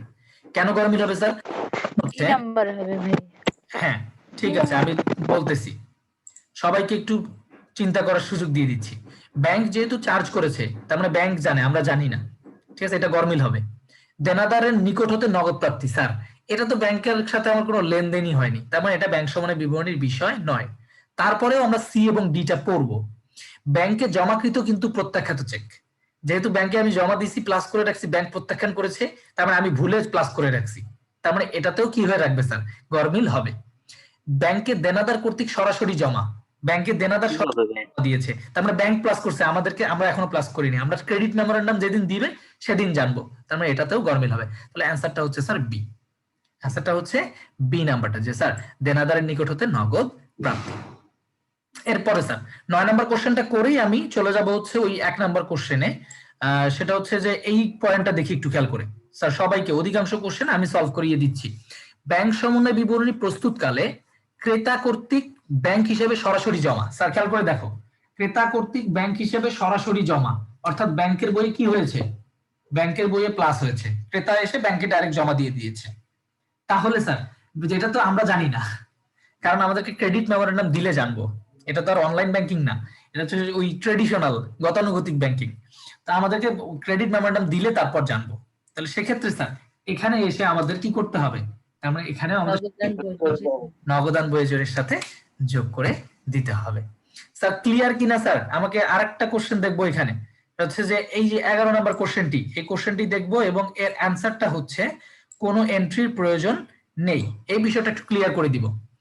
ইস্যুকৃত চেক ব্যাংক কর্তৃক অমর্যাদা হলে ব্যাংক হিসেবে কি এন্ট্রি হবে? ইস্যুকৃত চেক, খেয়াল করো, ব্যাংক হিসেবে কি এন্ট্রি হবে, এই কথাটা লেখা আছে, ব্যাংক হিসাবে কি এন্ট্রি হবে। যেহেতু আমরা চেকটা ইস্যু করেছিলাম, টাকা ব্যাংকে আমাদের অ্যাকাউন্টে নাই, এজন্য ব্যাংক চেকটাকে পাঠিয়ে দিয়েছে। তাহলে ব্যাংক হিসাবে কি কোনো জাবেদা হবে স্যার? ব্যাংকের বইয়ের মধ্যে কোনো জাবেদা হবে? ব্যাংক না ভাইয়া। ফুটা করে পাঠিয়ে দিয়ে দিবে, তার মানে ব্যাংকের মধ্যে কোনো এন্ট্রি দেওয়ার প্রয়োজন নেই। তবে যারা একটু অ্যাডভান্স লেভেলের, তোমরা যারা জানো যে না ব্যাংক ইস্যুকৃত চেক যদি অমর্যাদা হতো, এইচএসসি তে আমরা যদি নগদান বইতে কোনো জাবেদা দিতাম, তাহলে আমরা যখন মূলত ব্যাংকের টাকাতে আমরা হচ্ছে গিয়ে ইস্যু করছি চেকটা পাওনাদারকে, তখন যে জাবেদা দিয়েছি সেটার উল্টা জাবেদা দিতে হয়। অর্থাৎ যদি কখনো এটা ব্যাংক হিসাবে জাবেদা না বলে নগদান বইয়ে কি জাবেদা হবে বলতো, তাহলে অপশন এ হইতো অ্যান্সার, ব্যাংক হিসাব ডেবিট, পাওনাদার হিসাব ক্রেডিট। অর্থাৎ আমি চেক যে ইস্যু করেছি সেটার উল্টা জাবেদা করে দিলাম, ঠিক আছে স্যার, এটা হইতো স্যার। কিন্তু এখন অ্যাকচুয়ালি ব্যাংক হিসাবে যেহেতু জাবেদা দিতে বলেছে, আমাদের কোনো জাবেদা দিতে হবে না। স্যার আমার দ্বৈত জেরের কাহিনী শেষ, এখন আমি চলে যাচ্ছি হচ্ছে একক জের। ভাইয়া সে 1 নম্বরের কোশ্চেনটা, হ্যাঁ বলো, কোশ্চেন থাকলে বলো। ভাইয়া 6 নম্বর কোশ্চেনটা একটু বুঝিয়ে দিতে পারবেন? 6 নম্বর কোশ্চেনটা, ব্যাংক জি সমন্বয় ভাইয়া। বিবরণী প্রস্তুতের সময় ব্যাংকের বই জের হতে কোনটি বিয়োগ করতে হয়? খেয়াল করতে হবে, ব্যাংক সমন্বয় থেকে বিয়োগ হয়। একটা পয়েন্ট তো আমাদের মুখস্থ আছে যে বকেয়া চেক, এটা আমাদের মুখস্থ। বকেয়া চেক মানে হচ্ছে নগদান বই মাইনাস করেছে, ব্যাংকে মাইনাস হয় নাই, তার মানে এটা আমার ব্যাংকে মাইনাস করে দিতে হবে, এটা স্যার। কিন্তু এখানে হচ্ছে সার্ভিস চার্জ, যেটা দিয়ে স্টুডেন্টের প্রবলেম, যে সার্ভিস চার্জও তো ব্যাংক মাইনাস করেছে, তাই না স্যার? এখন জি ভাইয়া আমার এটা সার্ভিস চার্জ মানে হচ্ছে ব্যাংক মাইনাস করেছে, মাইনাস করে নাই কে? মাইনাস করি নাই আমরা। তার মানে ব্যাংক সমন্বয় বিবরণীতে নগদান বই থেকে মাইনাস হবে ব্যাংক সার্ভিস চার্জ। আর এখানে বলেছে ব্যাংক সমন্বয় বিবরণীতে ব্যাংক থেকে মাইনাস হবে কোনটা? তার মানে অপশনগুলো আমরা খেয়াল করলে দেখতে পারি বকেয়া চেক অর্থাৎ ইস্যুকৃত চেকটা হচ্ছে ব্যাংকে এখনো উপস্থাপিত হয় নাই, অর্থাৎ ব্যাংকে আমার মাইনাস করে দিলে সঠিক হবে। কারণ হচ্ছে পুরো জিনিসটাই কিন্তু স্যার দ্বৈত জের বা উভয় জের পদ্ধতি। বুঝতে পেরেছি কিনা এবার স্যার একটু বলেন। জি ভাইয়া, থ্যাংক ইউ ভাইয়া। আচ্ছা স্যার, আর একক জের পদ্ধতি যে আমরা এখন ম্যাথটা করব 1 নম্বরের প্রশ্নটা, আমি একক জের পদ্ধতি করার আগে একটু তোমাদের সাথে আলোচনা করে নিতে চাই যে তোমরা একক জের শিখতে চাও কিনা। ঠিক আছে, একটু জানাও আমাকে, রেসপন্স করো কতজন একক জের পদ্ধতি শিখতে চাবো, কারণ এটা জি ভাইয়া জি ভাইয়া শিখতে চাই। ভাইয়া শিখান নাহলে কেমন হবে? ঠিক আছে। তা তোমরা যদি শিখতে চাও আমি অবশ্যই শেখাইতে চাইবো স্যার, কারণ জিনিসটা কঠিন হলেও আমার কাছে তো শর্টকাট আছেই। আমি শর্টকাট ওয়েতে যেটা বলবো সেই পদ্ধতি মাথায় রাখতে হবে। ইনশাআল্লাহ যত ধরনেরই মানে একক জেরের ম্যাথ আসুক না কেন সব সলভ করা সম্ভব ইনশাআল্লাহ। সেটা হচ্ছে স্যার একক জের পদ্ধতির ম্যাথ নিয়ে এখন লাস্ট মোমেন্টে আলোচনা করতেছি। সেটা হচ্ছে ব্যাংক সমন্বয় বিবরণীর একক জের পদ্ধতি বলতেছে যে যদি কখনো একটি বইয়ের জের দেওয়া থাকে আর একটি বইয়ের জের বের করতে বলা হয়, তাহলে সেটাকে বলবো আমরা একক জেরের পদ্ধতির ম্যাথ। বাকি সব ম্যাথ দ্বৈত জেরের, বাকি সব এমসিকিউ দ্বৈত জেরের, এটা কনফিডেন্ট থাকতে হবে। তাহলে 1 নাম্বার কোশ্চেনটা স্যার মনোযোগ দিব সবাই। ব্যাংক মিলকরণ বিবরণী প্রস্তুতের পূর্বে নগদান স্থিতি ছিল 4,800 টাকা, সরি নগদানের স্থিতি ছিল 4,800 টাকা।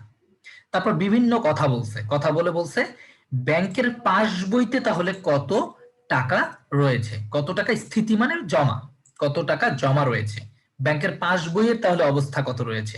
তাহলে একটু খেয়াল করলেই দেখা যায় প্রশ্নে বলতেছে নগদান বই অনুযায়ী ব্যাংক জমা, নগদান বই অনুযায়ী জমা। ঠিক আছে স্যার, নগদান বই অনুযায়ী জমা, তার মানে এর সাথে কিছু প্লাস মাইনাস করতে হবে। প্লাস মাইনাস করলে আমরা কি পাবো? এর সাথে কিছু প্লাস মাইনাস করলে আমরা পাবো পাস বই অনুযায়ী জমা। স্যার এটা কি মনে পড়ছে যে আমরা এইভাবে কাজগুলো করতাম একক জের পদ্ধতির ম্যাথ? স্যার একটু জানান একজন। জি ভাইয়া। নগদান বই অনুযায়ী ব্যাংক জমা থাকতো, সেটার সাথে আমরা কিছু টাকা প্লাস করতাম, যে লেনদেনগুলো প্লাস করা লাগে, যে কিছু টাকা মাইনাস করতাম যেটা মাইনাস করতে হয়, তাহলে আমরা পাইতাম হচ্ছে পাস বই অনুযায়ী ব্যাংক জমা জের। তাহলে খেয়াল রাখতে হবে স্যার কনফিডেন্টলি, যদি কখনো একটা বইয়ের জের থাকে আর একটা বইয়ের জের বের করতে বলে তখনই শুধুমাত্র একক জেরের ম্যাথ হবে আমাদের। তাছাড়া বাকিগুলো আমরা এমসিকিউ গুলোকে সাধারণত ধরে নেই, সবগুলোই উভয় জের পদ্ধতির ম্যাথ। তাহলে একক জের পদ্ধতির ম্যাথটা আমরা কিভাবে খুব সহজে সলভ করতে পারি সেটা একটু খেয়াল করি। সেটা হচ্ছে স্যার একটা শর্টকাট লাইন আছে, এটা লাইনটা আমরা লিখবো এবং সেই অনুযায়ী সব ম্যাথ করার চেষ্টা করব। বা আপনারা নিজেরাও যখন এইচএসসি স্টুডেন্টকে পড়াবেন 1 বছর পর, তাদেরকে এভাবে ম্যাথ করাতে পারবেন।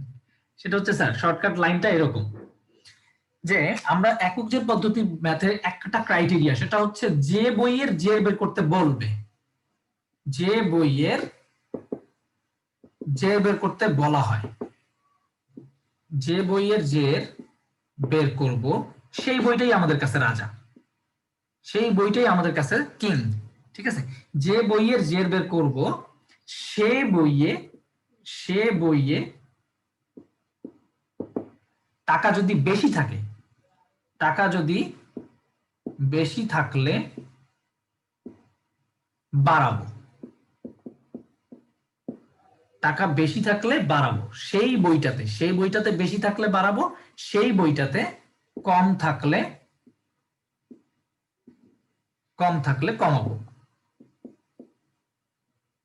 অর্থাৎ বাড়াবো বলতে প্লাস করব, বাড়াবো বলতে স্যার প্লাস করব, বাড়াবো বলতে প্লাস করব, আর কমাবো বলতে মাইনাস করব। এই একটা লাইন স্যার যদি মনে রাখতে পারি, ইনশাআল্লাহ আমাদের এখানে আটকাবে না আর কখনো। এবং সেই অনুযায়ী আমি তোমাদেরকে সলভ করায় দেখাই দিচ্ছি। এই যে কোশ্চেনটা আমাদের 1 নাম্বার কোশ্চেনটা এসেছে ঢাকা বিশ্ববিদ্যালয়ে, সেই কোশ্চেনটা সলভ করব আমরা এখন। ভাইয়া লাইনটা আবার একটু বলবেন, আমি হ্যাঁ, লিখা বুঝতেছেন না? ঠিক আছে, আমি লিখা বোঝারও ব্যবস্থা করে দিচ্ছি, সমস্যা নাই। দেখেন আমার লেখাটা এখন আশা করতেছি বড় হয়ে গেছে। যে বইয়ের জের বের করব, এখানে মেইন কাজটাই হচ্ছে যে বইয়ের জের বের করব। যে বইয়ের জের বের করব সেই বইয়ে বেশি থাকলে বাড়াবো, সে বইয়ে বেশি থাকলে বাড়াবো, সে বইয়ে কম থাকলে কমাবো। কমাবো মানে মাইনাস করব, বাড়াবো মানে প্লাস করব। এই পয়েন্টটা ক্লিয়ার থাকতে হবে। অর্থাৎ যে বইয়ে বেশি থাকতেছে সে বইটাকে বাড়াবো, যে বইবার বলতে হচ্ছে যে বইয়ের জেরটা বের করতে বলা হয়েছে সেই বইটাকে নিয়ে ফোকাস করব স্যার, সেই বইটাকে নিয়ে ফোকাস করব। এখন কি লিখতে পারছি যে বলেছিলেন? দেখা যাচ্ছে না বোর্ড? জি ভাইয়া, থ্যাংক ইউ। আচ্ছা, ওয়েলকাম। আমি এখন আপনাদেরকে ঢাকা বিশ্ববিদ্যালয়ের সেই কোশ্চেনটি সলভ করে দেখিয়ে দিচ্ছি যে কিভাবে এই ক্রাইটেরিয়ার মাধ্যমে আমরা ঢাকা বিশ্ববিদ্যালয়ের কোশ্চেনগুলো সলভ করতে পারি। তাহলে আমরা সবার আগে চিন্তা করব যে আমাদেরকে ম্যাথে বলেছে নগদান বই অনুযায়ী ব্যাংক জমা, নগদান বই অনুযায়ী জমা বলতেছে স্থিতি হচ্ছে 4,800 টাকা। তাহলে কিছু টাকা প্লাস হবে, কিছু টাকা মাইনাস হবে। মাইনাস হলে আমরা পেয়ে যাব পাস বই অনুযায়ী ব্যাংক জমা। পাস বই অনুযায়ী, পাস বই মানে ব্যাংক বই, পাস বই অনুযায়ী জমা। স্যার এই জায়গায় যে ক্রাইটেরিয়াটা, সেই ক্রাইটেরিয়াটা হচ্ছে যে বইয়ের জের বের করতে বলা হবে, যে বইয়ের জেরটা বের করব। তার মানে আমরা কোন বইয়ের জের বের করব? পাস বই। তার মানে আমার এখানে কিং হচ্ছে পাস বই, আমার এখানকার রাজাই হচ্ছে পাস বই। অর্থাৎ পাস বইয়ে টাকা বেশি থাকলে বাড়াবো, পাস বইয়ের টাকা কম থাকলে কমাবো। এটা আমরা লেনদেন গুলো পড়লেই বুঝতে পারবো যে টাকাটা আমার পাস বইয়ে বাড়লো না টাকাটা আমার পাস বইয়ে কমলো। খেয়াল রাখতে হবে সবসময় যে বইয়ের যে বের করতে বলবে সেই বইটাকেই কিন্তু ফোকাস করতে হবে স্যার। তার মানে পাস বই যদি বাড়িয়ে থাকে বাড়াবো, পাস বই যদি কমিয়ে থাকে বা পাস বইয়ে যদি কম থাকে তাহলে আমরা কমাইতে বাধ্য, মাইনাস করতে বাধ্য। এখন আসি, জাস্ট 2 মিনিট লাগবে। সেটা হচ্ছে স্যার প্রথমে স্ক্রিনে তাকান এবার। একজন দেনাদার ব্যবসা প্রতিষ্ঠানের ব্যাংকে সরাসরি জমা দিয়েছে 1,480 টাকা। ব্যাংকে সরাসরি জমা হয়েছে, তার মানে পাস বইয়ে কি হয়েছে স্যার? পাস বইটাই তো ব্যাংক বই, ব্যাংকে যেহেতু সরাসরি জমা হয়েছে তার মানে পাস বইয়ে বেড়েছে। তার মানে পাস বইয়ে যদি বেশি থাকে আমরাও বাড়াবো, পাস বইয়ে বেশি থাকলে আমরাও বাড়াবো, কারণ পাস বই নিয়েই তো কাজ।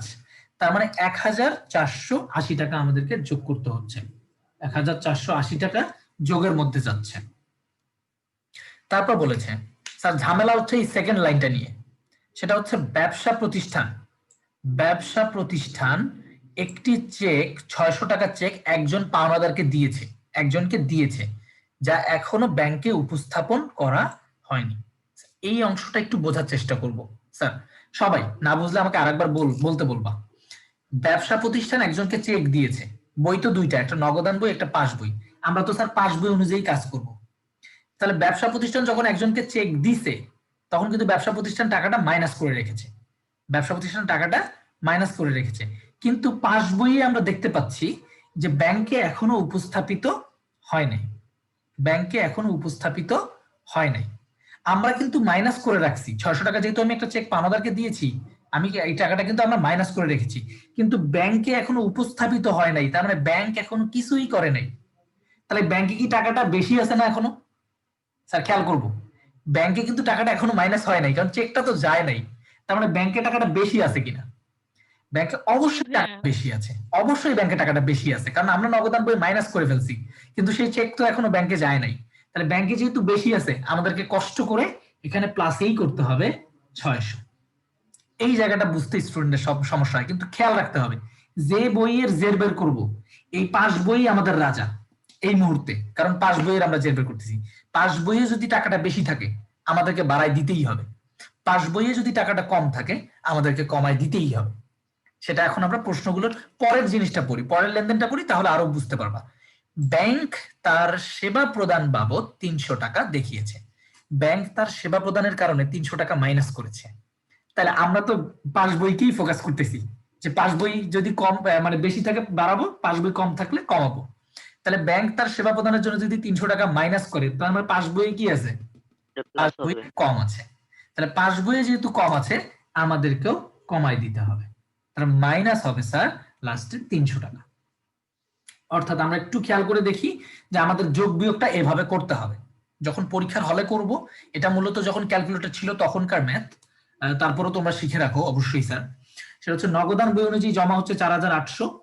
তাহলে আমরা যোগ বিয়োগটা স্যার একটু সাইডে করে নিই। 4800 সাথে 1480 যোগ করব, তারপরে হচ্ছে গিয়ে 600 যোগ করব। তার মানে 80, 8 4 12 2, হাতে আমার 1, 6280, আর যোগ করব 600, তাহলে হচ্ছে 6880। 6880 মাইনাস করতে হবে 300, মাইনাস হচ্ছে 300, অর্থাৎ 6580, 6580 টাকা।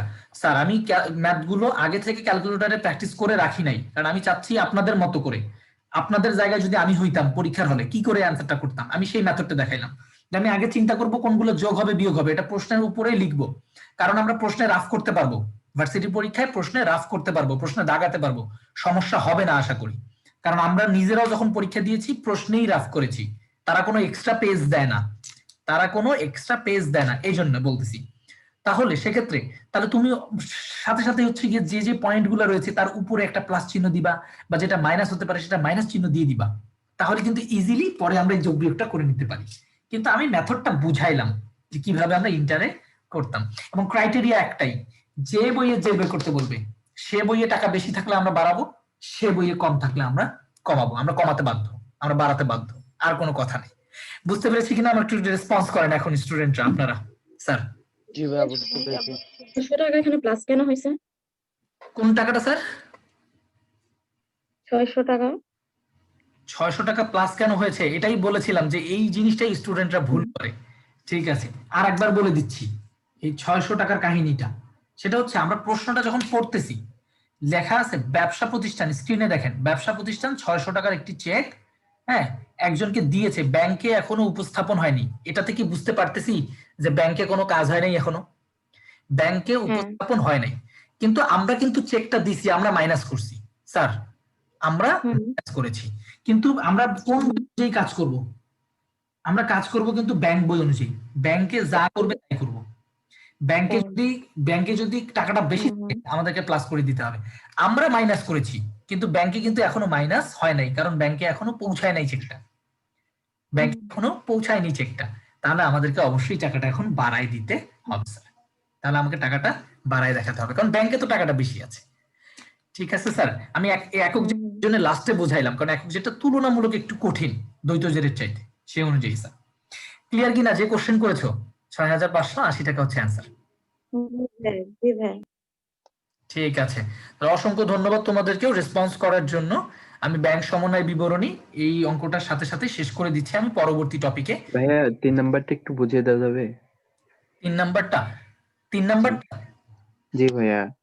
আচ্ছা, 3 নাম্বারটা হচ্ছে এই বিষয়টা হচ্ছে দ্বৈত জেরের। আমি তোমাদেরকে বলেছিলাম যে জি ভাইয়া, আমি বুঝেছিলাম, আপনার কথা শুনছিলাম, কিন্তু এখানে বুঝতে পারছি না যে রবিনকে 785 টাকা চেক প্রদান করছে, মানে ইস্যু করছে, কিন্তু নগদান বইতে 6058 টাকা লিপিবদ্ধ করছে।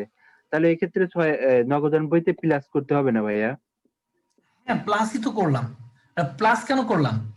নগদান বইতে লিপিবদ্ধ করার সময় ভুলবশত 658 টাকা লেখা হলো না। স্যার একটু খেয়াল করো, আমরা এই ধরনের ম্যাথ গুলোকে সবসময় বলা হয় কি উভয় জেরের ম্যাথ, সব ম্যাথ। তাহলে আমার বই হচ্ছে দুইটা, একটা নগদান বই আর একটা পাস বই। আমি বুঝতে পেরেছি তুমি কোন জায়গায় আটকাইছো, আমি যেহেতু বুঝতে পারছি তার মানে ইনশাল্লাহ বুঝাইতেও পারবো। সেটা হচ্ছে স্যার আমরা পাওনাদারকে চেক দিই, আমরা যদি দেনাদারের থেকে চেক পাই তাহলে আমরা টাকাটা যোগ করি, আমরা যখন পাওনাদারকে চেক দিই তাহলে আমরা অবশ্যই টাকাটা মাইনাস করি। কি করি স্যার? টাকাটা মাইনাস করি। তাহলে পাওনাদারকে যখন আমি চেক দিয়েছি তার মানে এই যে আমরা 785 টাকা মাইনাস করার কথা ছিল, ঠিক আছে স্যার, কিন্তু নগদান বই এই বইটাই ভুলে মাইনাস করছে মাত্র 658 টাকা। আর আমরা খেয়াল করে দেখবো এর ক্রাইটেরিয়া কি ছিল। এর ক্রাইটেরিয়া ছিল যে বই ভুল করেছে, মনে আছে স্যার? যে বই ভুল করেছে তাকে সঠিক করতে হবে। জি ভাইয়া। আচ্ছা, তাহলে আমরা 785 টাকা মাইনাস না করে ভুলে 658 টাকা মাইনাস করেছি, তাহলে আমরা একটু কম মাইনাস করেছি না? কম মাইনাস করেছি। আমরা কত টাকা কম মাইনাস করেছি সেটা আমরা 785 থেকে 658 বিয়োগ করলে এর পার্থক্যটা পেয়ে যাব, অর্থাৎ 127 টাকা আমরা কম মাইনাস করেছি। এখন এই 127 টাকা যদি আমি এখানে যোগ দিয়ে দিই, খেয়াল করে দেখো এই যে মাইনাস 658টা আরো কমে যাবে, কারণ কি হয়ে যাবে তখন? হয়ে যাবে 1, এখানে হয়ে যাবে 3, তখন হয়ে যাবে মাইনাসের 531। তাহলে কি মিললো? তাহলে আমার কি করতে হবে? এটাকে মাইনাসের 127, অর্থাৎ এখন এসে মিলল 785। এবার যেটা করার উচিত ছিল সেটা আমি সঠিক করে দিলাম, এই জন্য হচ্ছে স্যার 127 টাকা বিয়োগ করতে হবে। ক্লিয়ার কিনা স্যার? আর নিজেরাও তো বাসায় প্র্যাকটিস করব, প্র্যাকটিস করে তারপর প্রবলেম হলে আমাকে পরবর্তী ক্লাসে জানাতে হবে স্যার। ঠিক আছে। ভাইয়া আমাদের অ্যাকাউন্ট ছিল কি কোনো সলভ ক্লাস পাবো না আমরা? তোমাদের কি কোনো সলভ ক্লাস হচ্ছে না? 3 নাম্বার লেকচারের পরে সলভ ক্লাস হয়েছে না? না ভাই আমাদের কোনো না solve ভাই class আমাদের হয়নি। সলভ ক্লাস হয়নি, অ্যাকাউন্ট ফার্স্ট 3টা লেকচারে সলভ ক্লাস হয়েছে আর হয় নাই। আচ্ছা আচ্ছা আচ্ছা, 3টা লেকচারে সলভ ক্লাস হয়েছে, আজকে হচ্ছে 6 নাম্বার লেকচার, 7 নম্বরে চলে যাচ্ছে। একটু কাইন্ডলি অফিসে একটু ফোন করে জিজ্ঞেস করবেন যে আসলে সলভ ক্লাসটা হবে কিনা। আমি মেইনলি অফিসের সাথে কানেক্টেড না। ভাই আমরা অনেকগুলো সাবজেক্টেরই সলভ ক্লাস পাই নাই, বাংলাও পাই নাই, অনেকগুলোরই পাই আচ্ছা নাই আচ্ছা বলতে আচ্ছা গেলে। আচ্ছা, ব্যাপারটা হচ্ছে যে আপনাদের নিজেরা তো জানাইতে হবে অফিসে, এটা হচ্ছে আমাকে না, সবচেয়ে বেশি ভালো কাজ হবে অফিসে ফোন করে জানালে। কারণ আমি তো টিচার, আমি বাসায় আছি, বাসায় বসে ক্লাস নিচ্ছি, আমার ভয়েসটা তাদের কাছে পৌঁছানোর চাইতে তোমাদের ভয়েসটা বেশি কাজে লাগবে তাদের, কারণ তারা তো স্টুডেন্ট কনসার্ন, তারা চায় স্টুডেন্টের ভালো হোক বা স্টুডেন্টের কথাটা চিন্তা করে, বাট অবশ্যই প্রতিষ্ঠানেরও সব দিক বিবেচনা করেই চিন্তা করে। তারপরেও তোমরা অবশ্যই তোমাদের যেটা প্রয়োজন সেটা অবশ্যই জানাবা, সেটা পাবা ইনশাআল্লাহ, আশা করি। ঠিক আছে স্যার? ভাই একটা কোশ্চেন ছিল। হ্যাঁ, কোশ্চেন করো। ভাইয়া এখানে যে ফার্স্টেরটা ছিল না, জমাকৃত চেক যে আপনি বুঝিয়েছিলেন, আমি যদি চেক ব্যাংকে জমা দিই তাহলে ওটা সর্বপ্রথম ব্যাংক জানবে না? আমি জমা দিচ্ছি, আমার আগে ব্যাংক জানবে না, মানে ব্যাংকে যদি জমা দিয়ে দিই তাহলে ব্যাংক জানে না? জমাকৃত চেক মানে জমা দিছি, আমি জমা দিয়ে পাঠাইছি একজনকে, জমা দিয়ে পাঠাইছি, কিন্তু ব্যাংক এখনো আদায় করতে পারেনি। জমাকৃত চেক মানে কি? মানে জমাকৃত চেক এখনো ব্যাংকে আদায় হয় নাই, এটা বুঝতে হবে। ব্যাংক তো জানতেছে কিন্তু ব্যাংক এখনো আদায় করতে পারে নাই। এখানে তো জানা না জানার বিষয়টা না স্যার, খেয়াল করো। আমরা ব্যাংকে একটা চেক জমা দিলাম, আমরা কি করেছি? আমরা ধরে নিয়েছি যে আমাদের টাকাটা বেড়েছে, আমরা প্লাস করে দিয়েছি। ব্যাংক যেদিন টাকাটা আমাদের দেনাদারের কাছ থেকে আদায় করতে পারবে সেদিন প্লাস করবে, তার আগ পর্যন্ত তো প্লাস করবে না। ঠিক আছে স্যার? তার মানে জমাকৃত চেক মানে প্রতিমধ্যে জমা বা ডিপোজিট ইন ট্রানজিট, এটার মানে হচ্ছে আমরা প্লাস করেছি, ব্যাংকে এখনো আদায় হয়নি। আমরা জমা দিয়েছি কিন্তু ব্যাংকে এখনো আদায় হয়নি, এটাকে বুঝিয়েছে স্যার। এখন ক্লিয়ার কিনা? জি ভাইয়া। আচ্ছা স্যার, আমি পরবর্তী টপিকে চলে যাই, কারণ আমার আবার তো লেকচারটাও শেষ করতে হবে স্যার। আমার একটু খেয়াল করে নেই, আমি দেখি আসলে হচ্ছে পরবর্তী টপিকে আবার রয়েছে হচ্ছে অবচয়। আমাদের সময় লাগবে আবার অবচয়ও অনেক, আমি চাচ্ছি অবচয়টাতে একটু বেশি সময় দিয়ে যাই। স্যার অবচয়টাতে আগে সময় দিই, কমিশনটা শেষে দেখাই, কারণ অবচয়টা বেশি গুরুত্বপূর্ণ আপনাদের জন্য। অবচয় আসে নাই তো গত বছর, ম্যাথ মানে গত বছর অবচয়ের প্রশ্ন আসে নাই, গত বছর কিন্তু ব্যাংক সমন্বয় বিবরণী প্রশ্ন এসেছে। সেক্ষেত্রে আমি চাচ্ছি অবচয়টা একটু দেখাই দিই ভালো করে। তাহলে খাতা কলম স্যার রেডি রাখি সবাই, অবচয়ের বিষয়টা একটু খেয়াল করব। অবচয়ে আমরা অ্যাকাউন্টিং ফার্স্ট পেপারে অধিকাংশ স্টুডেন্টরা 6 নাম্বার 7 নাম্বার অধ্যায় ছিল এটা, যে স্থায়ী সম্পদের হিসাব রক্ষণ বা দৃশ্যমান অদৃশ্যমান সম্পদের হিসাব রক্ষণ নামে একটা চ্যাপ্টার ছিল। সেই চ্যাপ্টারের মধ্যে মূলত আমরা স্থায়ী সম্পদগুলো কিভাবে অবচয় ধরতে হয় সেটা শিখেছি। সরল রৈখিক অবচয় ধরেছি, ক্রমহ্রাসমানের অবচয় ধরেছি, আরো কিছু পদ্ধতি রয়েছে। তো অধিকাংশ এমসিকিউ এর জন্য আমাদের যে বিষয়টা খুব প্রয়োজন সেটা হচ্ছে স্যার অবশ্যই আমাদের জন্য সরল রৈখিক এবং ক্রমহ্রাসমান। এবং ঢাকা বিশ্ববিদ্যালয়ের গত 30 বছরের কোশ্চেন যদি আমরা দেখি খেয়াল করে, তাহলে আমরা পাই যে কয়েকটা ম্যাথ এসেছে তার 70% কোশ্চেনই সরল রৈখিক পদ্ধতির ম্যাথ আসছে, আর 30% কোশ্চেন আসছে হচ্ছে ক্রমহ্রাসমানের পদ্ধতি। অবশ্যই আমাদেরকে এই সরলরৈখিক পদ্ধতি এবং ক্রমহ্রাসমানের পদ্ধতি খুব ভালো করে জেনে যেতে হবে।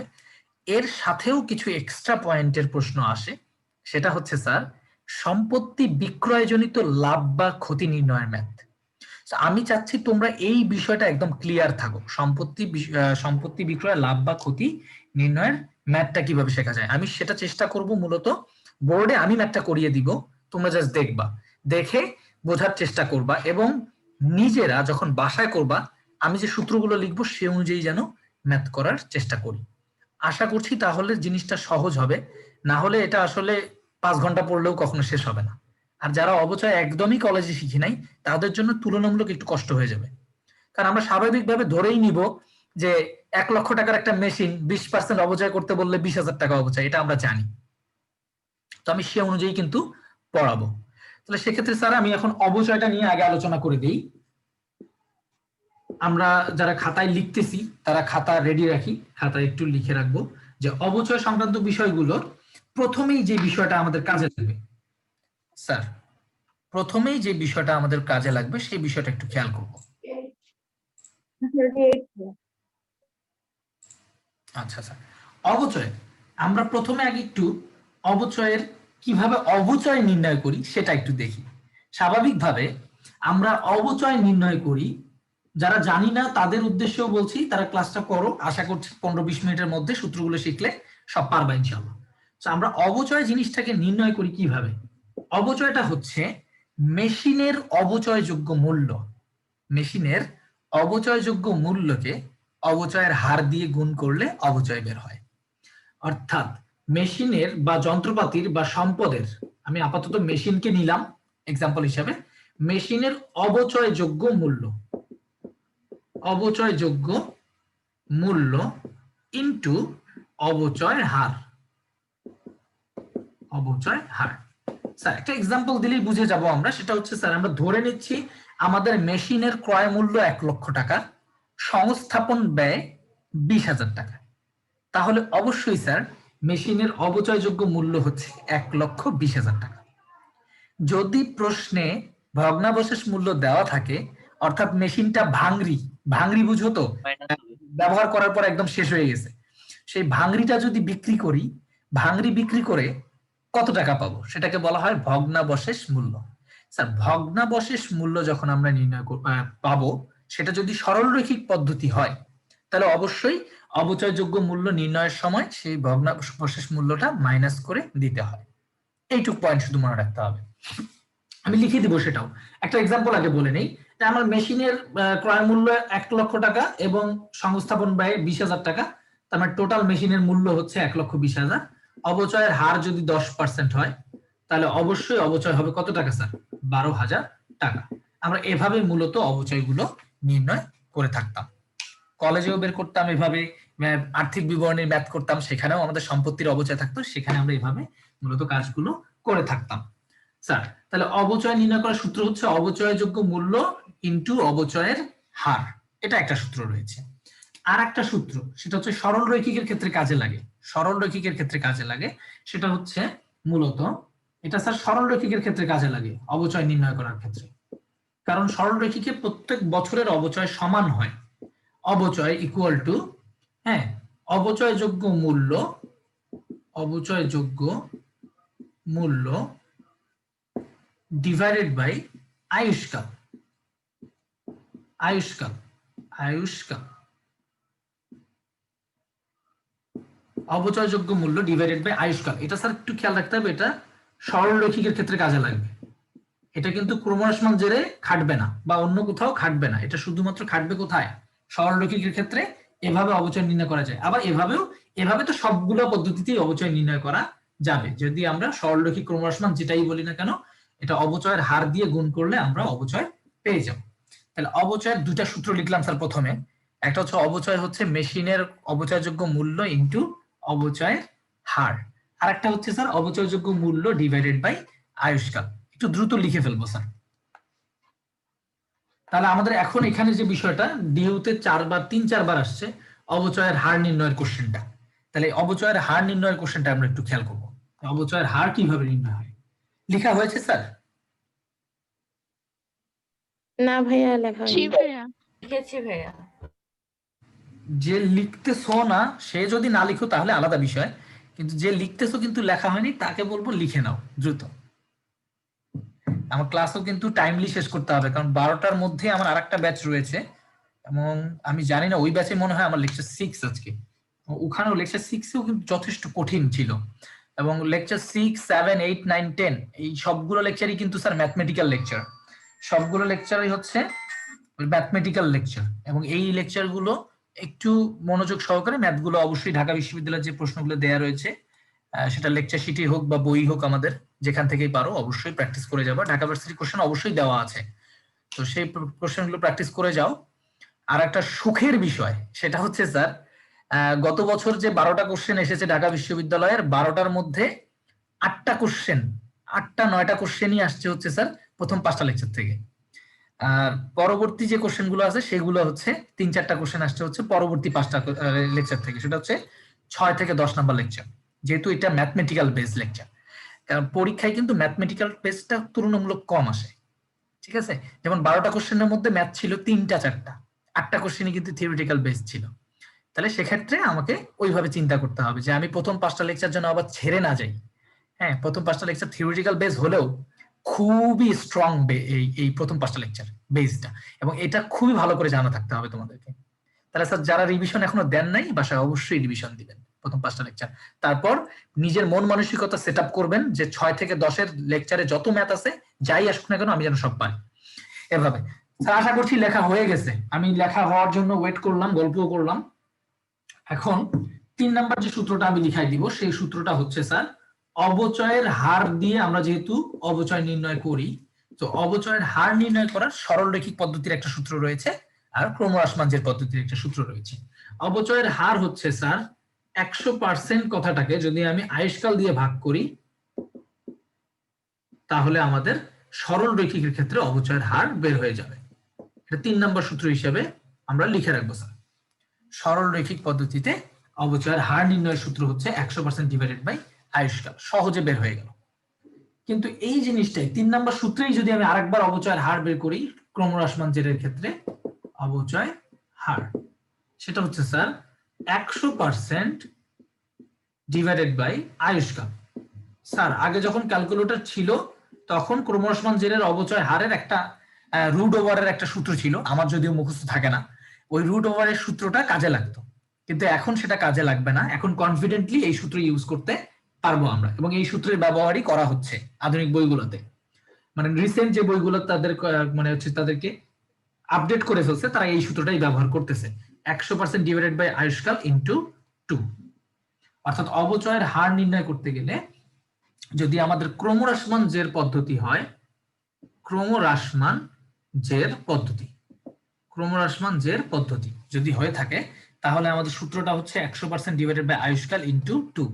অর্থাৎ সরল রৈখিকে প্রথম বছরে যে অবচয় হবে ক্রমহ্রাসমানে কিন্তু তার ডাবল হয়ে যাচ্ছে, ক্রমহ্রাসমান জের পদ্ধতিতে তার ডাবল হয়ে যাচ্ছে। স্যার খেয়াল করি, এটা 4 নম্বরেও লিখে রাখতে পারি যে অবচয়ের হার হচ্ছে 100% ডিভাইডেড বাই আয়ুষ্কাল ইনটু 2, 100% ডিভাইডেড বাই আয়ুষ্কাল ইনটু 2। আমরা প্রত্যেকটারই ম্যাথ দেখবো, আগে সূত্রটা শেষ করে নিই।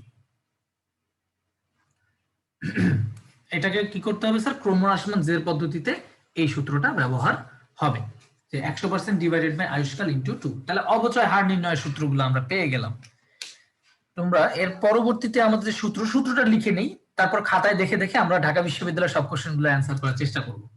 5 নাম্বার পয়েন্টে একটা কথা লিখে রাখবো, সেই কথাটা আমাদের কাজে লাগবে বলে লিখবো। সেটা হচ্ছে স্যার ভগ্নাবশেষ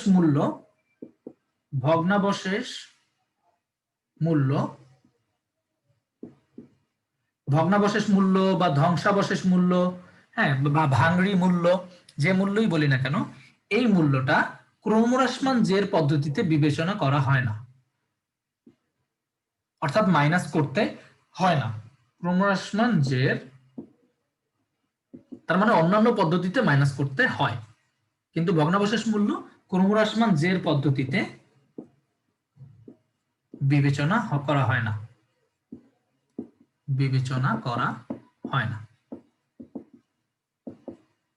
ভগ্নাবশেষ মূল্য জিনিসটা হচ্ছে মেশিনের ভাঙড়ি মূল্য, অর্থাৎ ব্যবহার করার শেষে, বছর শেষে কি দামটা তার থাকতেছে। তাহলে ভগ্নাবশেষ মূল্যটা ক্রমহ্রাসমান জের পদ্ধতিতে বিবেচনা করা হয় না। এতটুকু পর্যন্ত লিখে থাকলে স্যার আমি 3 আর 4 মুছে দিয়ে আর 2টা সূত্র লিখি। সেটা হচ্ছে আমাদের, জি ভাইয়া শেষ। ঠিক আছে 6 নম্বর। এর পরবর্তীতে একটা কোশ্চেন আসছে ঢাকা বিশ্ববিদ্যালয়ে 3 বার, সেটা হচ্ছে স্যার যন্ত্রপাতির জের নির্ণয়ের একটা প্রশ্ন এসেছে। ওই কোশ্চেনটাকে অবচয়ের আন্ডারে দেওয়া হয়েছে। খেয়াল করবো এই যন্ত্রপাতির জের যে প্রশ্নটা রয়েছে এটা কিভাবে সলভ করতে পারবো আমরা। যন্ত্রপাতির জের বিষয়টা হচ্ছে স্যার, যতগুলো আমাদের মোট যন্ত্রপাতির মূল্য রয়েছে প্রতিষ্ঠানের মোট যন্ত্রপাতি যে মূল্য রয়েছে, সেই মোট যন্ত্রপাতির মূল্য থেকে যদি কোনো যন্ত্রপাতি আমি বিক্রি করে ফেলি, তাহলে সেই যন্ত্রপাতির ক্রয় মূল্যটা মাইনাস করতে হবে, অর্থাৎ মাইনাস বিক্রিত যন্ত্রপাতির ক্রয় মূল্য। যন্ত্রপাতি বা যে কোনো সম্পদের, বিক্রিত সম্পদের ক্রয় মূল্যটা মাইনাস করতে হবে স্যার।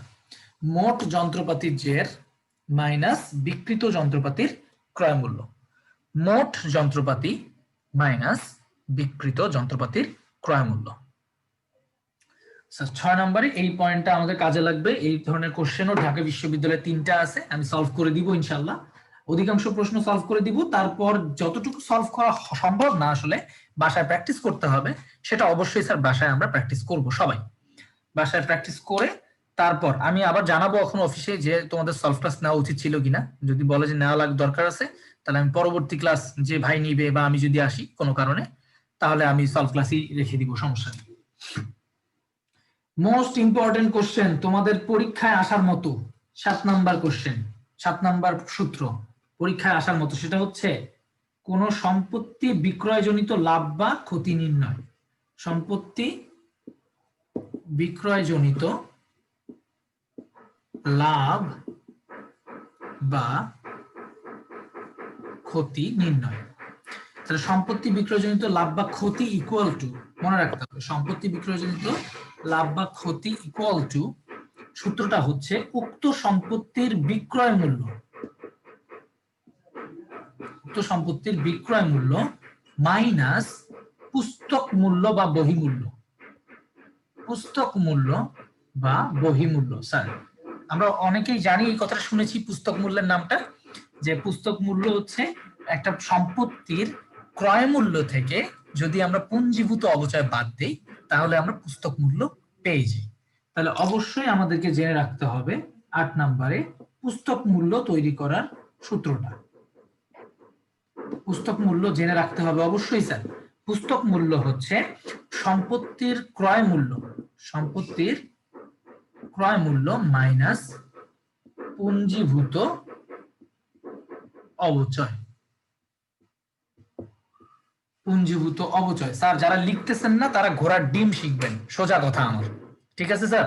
যারা লিখতেছেন না লিখে রাখবেন, খাতায় লিখে রাখবেন, সূত্রগুলো লিখাচ্ছি আপনাদের জন্য। আমি নিজে এই অবচয়ের যে 25-30টা কোশ্চেন আছে সেগুলো সব সলভ করছি, করে দেখছি যে কি কি সূত্র আসছে, ব্যবহার হয়েছে, সব সূত্রগুলো লিখছি, এবং এর বাইরে আসার সম্ভাবনা আর নাই। তার মানে স্যার এই সূত্রগুলো ইউজ করতে হবে, এবং এই সূত্রগুলো ইউজ করে আমরা সেই জিনিসগুলো সলভ করতে পারবো আশা করি খুব সহজে। এই সূত্র ইউজ না করে মাথা ঘুরাবে, কারণ অন্য কোনো ভাবে তো আর সলভ হয় না। তাহলে এই সূত্রগুলো জানা থাকতে হবে স্যার সবাইকে।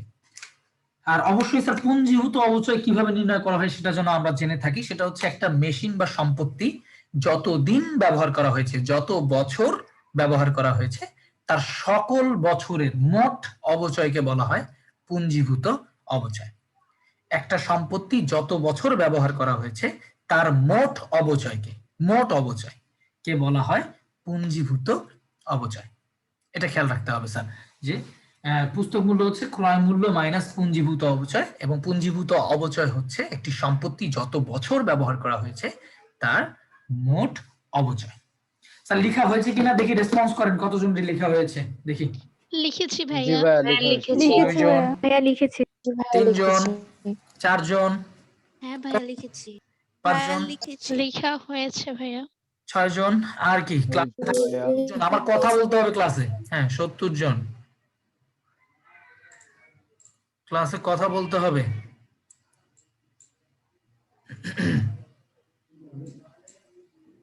ঠিক আছে স্যার, ক্লাসে রেসপন্স করতে হবে, শিখতে হবে ক্লাসে।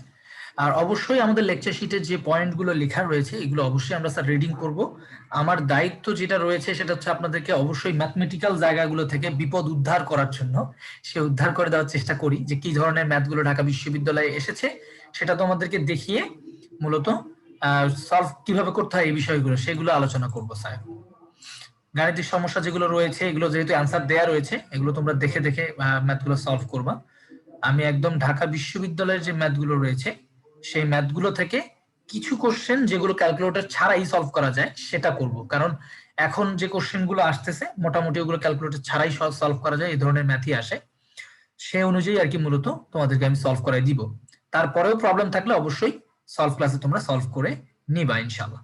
তো প্রথমেই যে কোশ্চেনটি আমি ধরেছি 4 নম্বর কোশ্চেনটি, স্যার আমাকে একজন একটু রেসপন্স করে জানাবেন যে দেখা যাচ্ছে কিনা। জি ভাইয়া। জি ভাইয়া। জি ভাইয়া। আচ্ছা স্যার, তো কোশ্চেনটা আমরা পড়ি যে আমাদেরকে বলেছে যন্ত্রপাতির জের 1 জানুয়ারি 2007 তারিখে 80,000 টাকা রয়েছে, বছরে 40,000 টাকা যন্ত্রপাতি আরো ক্রয় করা হলো। তার মানে আগে থেকে 80,000 টাকা যন্ত্রপাতি ছিল, আমরা আবার 40,000 টাকা যন্ত্রপাতি কিনেছি।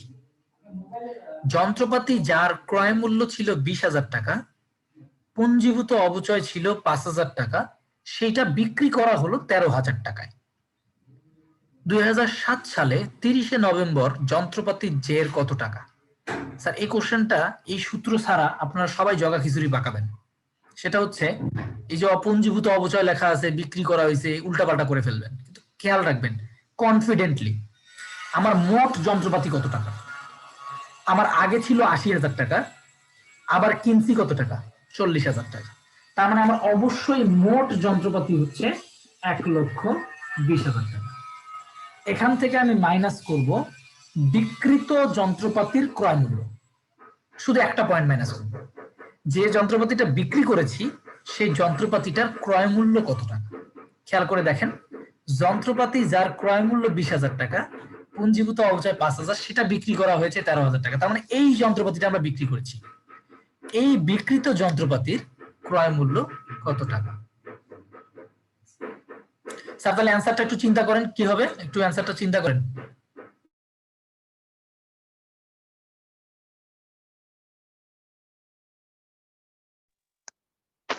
হ্যাঁ 1 লাখ হবে।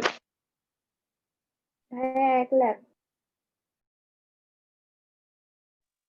1 লাখ ভাইয়া।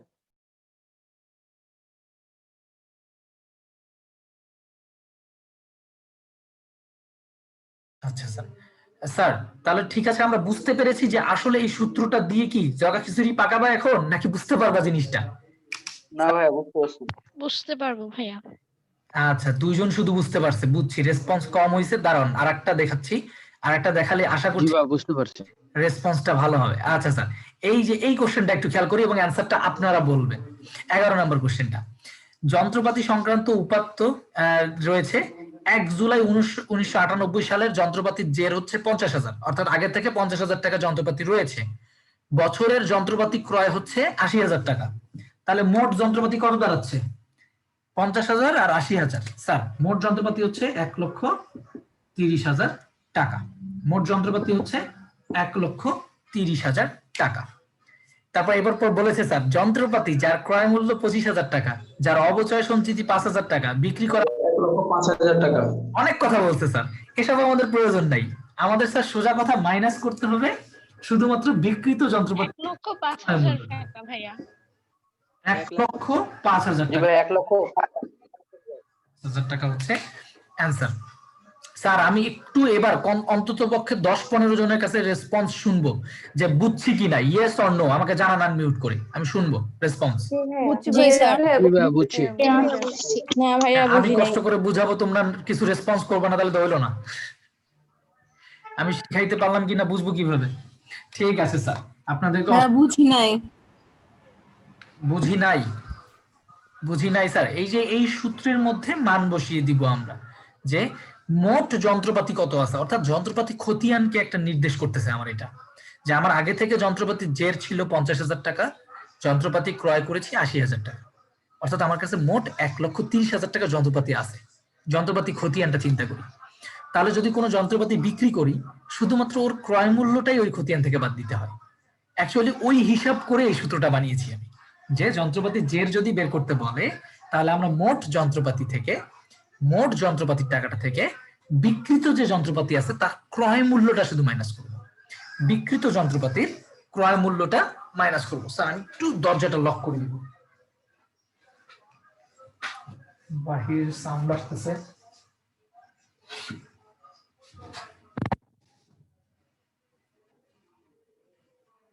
ঠিক আছে, যে বুঝি নাই স্যার একটু খেয়াল করে দেখেন, সূত্রটা যদি খেয়াল করতে পারেন তাহলে আশা রাখছি আমি মোটামুটি সহজে বুঝতে পারবো। তাহলে 6 নাম্বার সূত্রটা আমি আপাতত ডিলিট করে দিলাম আমাদের মেমোরি থেকে।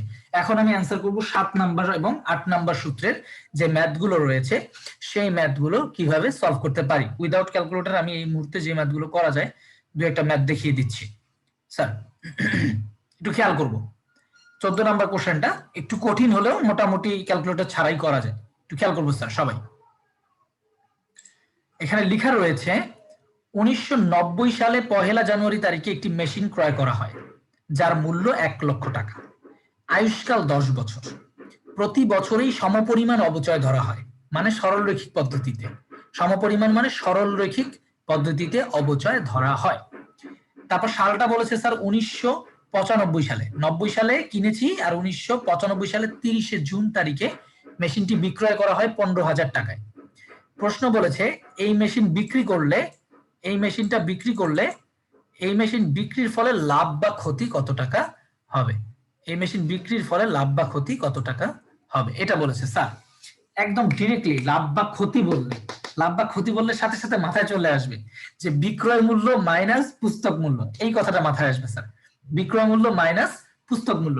তাহলে আমরা যদি 7 নাম্বার সূত্রে মান বসাইতে চাই তাহলে এই প্রশ্নে আমাদের মেশিনটি বিক্রি করা হয়েছে, মেশিনটির বিক্রি মূল্য স্যার খেয়াল করে দেখেন, মেশিনটি বিক্রি করা হয়েছে 15,000 টাকায়, অর্থাৎ বিক্রয় মূল্য হচ্ছে 15,000, মাইনাস করতে হবে স্যার পুস্তক মূল্য। এখন স্যার পুস্তক মূল্য তো আমি বের করতে পারতেছি না, পুস্তক মূল্য কিভাবে বের করতে হবে? মেশিনের ক্রয় মূল্য মাইনাস পুঞ্জীভূত অবচয়, ক্রয় মূল্য মাইনাস পুঞ্জীভূত অবচয়, তাহলে আমি পুস্তক মূল্যের টাকাটা বসাতে পারবো। তাহলে আমি 8 নম্বরে আগে একটু বসাই মেশিনের ক্রয় মূল্য কত। স্যার 8 নম্বর সূত্র অনুযায়ী খেয়াল করি, মেশিনের ক্রয় মূল্যটা হচ্ছে আমাদের এখানে লেখা রয়েছে একটি মেশিন ক্রয় করা হয় 1990 সালের 1 জানুয়ারি তারিখে, যার ক্রয় মূল্য ছিল 1 লক্ষ টাকা, যার ক্রয় মূল্য হচ্ছে 1 লক্ষ টাকা। 10,000 টাকা।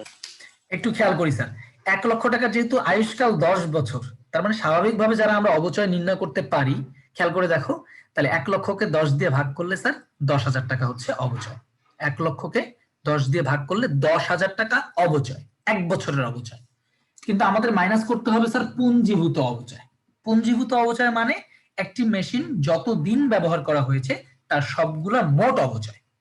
তাহলে আমরা পাইলাম যে 1 বছরে অবচয় স্যার 1 লক্ষ টাকা ডিভাইডেড বাই 10 বছর, তার মানে আমার অবচয় হচ্ছে প্রত্যেক বছরে 10,000 টাকা।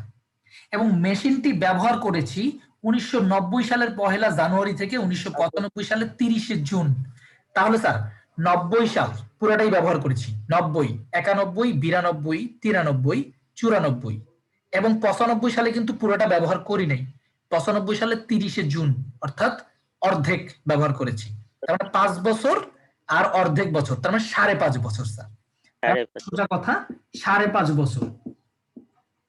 তার 1 বছরের অবচয় যদি 10,000 টাকা হয়, 5.5 বছরের অবচয় হবে স্যার 55,000 টাকা। স্যার আমরা পুঞ্জীভূত অবচয়টা নির্ণয় করলাম।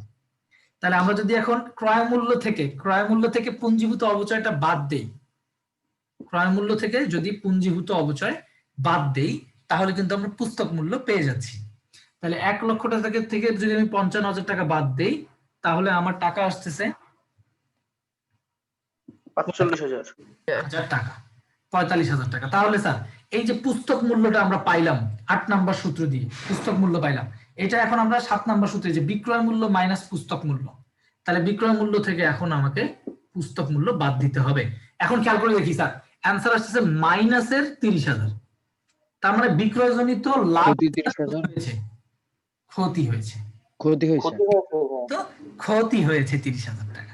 মাইনাস হইলে ক্ষতি হয়েছে, প্লাসে হলে লাভ হয়েছে, মাইনাস হলে ক্ষতি হয়েছে, প্লাসে হলে লাভ হয়েছে।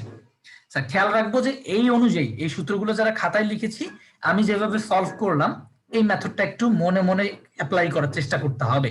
যে স্যার ওই সম্পত্তিটার বিক্রয় মূল্য কত, বিক্রয় মূল্য থেকে পুস্তক মূল্য বাদ দিতে হবে, তাহলে মাথায় চলে আসতে হবে যে আমাকে আগে পুস্তক মূল্য রেডি করতে হবে। তাহলে পুস্তক মূল্য কি? ক্রয় মূল্য মাইনাস পুঞ্জীভূত অবচয়। তাহলে স্যার আমাকে আগে পুঞ্জীভূত অবচয় রেডি রাখতে হবে। পুঞ্জীভূত অবচয় কিভাবে আসবে? যে মেশিনটি যত বছর ব্যবহার করা হয়েছে তার মোট অবচয়। 1 বছর ব্যবহার করলে 10,000 টাকা পুঞ্জীভূত অবচয়, তাহলে 5.5 বছর ব্যবহার করলে 55,000 টাকা অবচয়। এই অনুযায়ী আমরা মান বসাই দিলে ইজিলি চলে আসতেছে যে স্যার 30,000 টাকা ক্ষতি হয়েছে। স্যার আশা করছি মোট তুলনামূলকভাবে বুঝতে পেরেছি আমরা। আরো কিছু ম্যাথ রয়েছে, মূলত এখানে সহজ কঠিন সব মিলায় ম্যাথ রয়েছে। আমি চাচ্ছিলাম একটা অবচয়ের হার নির্ণয়ের ম্যাথ দেখাইতে। আচ্ছা স্যার পেয়েছি। স্যার 8 নাম্বার কোশ্চেনটা অ্যান্সারে যদিও কি দেয়া আছে 60%, কিন্তু অ্যান্সার হবে 50%। আমি 8 নাম্বার কোশ্চেনটা একটু আপনাদেরকে দেখিয়ে দিতে চাচ্ছি যে সব সূত্রগুলো আমাদের দেখা হয়ে যাবে। তাহলে আমরা অবচয়ের হারটা একটু খেয়াল করবো স্যার। অবচয়ের হারটা, একটি 4 বছর ব্যবহারযোগ্য মেশিনের ক্রয় মূল্য 10,000 টাকা, 4 বছর পর নিঃশেষ মূল্য 256 টাকা। 4 বছর পর নিঃশেষ মূল্য 256 টাকা। তাহলে স্যার এত তথ্য দেওয়া আছে, কিন্তু শেষে এসে কি বললো? বলতেছে ক্রমহ্রাসমান জের পদ্ধতিতে, ক্রমহ্রাসমান জের পদ্ধতিতে অবচয়ের হার কত হবে। যারা চালাক আছি মাথায় রাখবো স্যার, এগুলো তথ্য কোনো কাজে লাগবে না। আমার ক্রমহ্রাসমান জের পদ্ধতিতে অবচয়ের হার আমি স্যার খেয়াল করে দেখেন 3 নম্বর 4 নম্বর সূত্রে লিখেছি, 4 নম্বর পয়েন্টে লিখে রেখেছি। সেটা হচ্ছে স্যার অবচয়ের হার নির্ণয়ের সূত্র হচ্ছে ক্রমহ্রাসমান জের পদ্ধতিতে 100% ডিভাইডেড বাই আয়ুষ্কাল ইনটু 2। এটা হচ্ছে ক্রমহ্রাসমান জের পদ্ধতি। তার মানে আমি যদি 100% ডিভাইডেড বাই 2 করি, না 2 না, বছর হচ্ছে 4 বছর, বছর হচ্ছে 4 বছর আর ইনটু 2, তার মানে এখানে হচ্ছে 4 25 এ 100, 4 25 এ 100 গুণ 2, তার মানে 50%। 4 25 এ 100 ইনটু 2, 25% ইনটু 2, অর্থাৎ আমার এখানে आंसर হচ্ছে স্যার 50%। এটা বুঝতে পেরেছি কিনা আমাকে একটু জানাই। 8 নাম্বারটা বুঝতে পেরেছি কিনা স্যার? বুঝলাম ভাইয়া। জি ভাইয়া বুঝতে পারছি। জি ভাইয়া বুঝেছি। ঠিক আছে স্যার, আপনাদেরকে অসংখ্য ধন্যবাদ। ভাইয়া আরেকবার একটু রয়েছে অবশ্যই প্র্যাকটিস করতে হবে, practice makes a man perfect. আমাদের 8 নাম্বার লেকচারের মধ্যে চলে যাচ্ছি, কিন্তু আমরা একটা টপিক বাদ দিয়েছি, আমি ওই টপিক নিয়ে কিছুক্ষণ আলোচনা করব।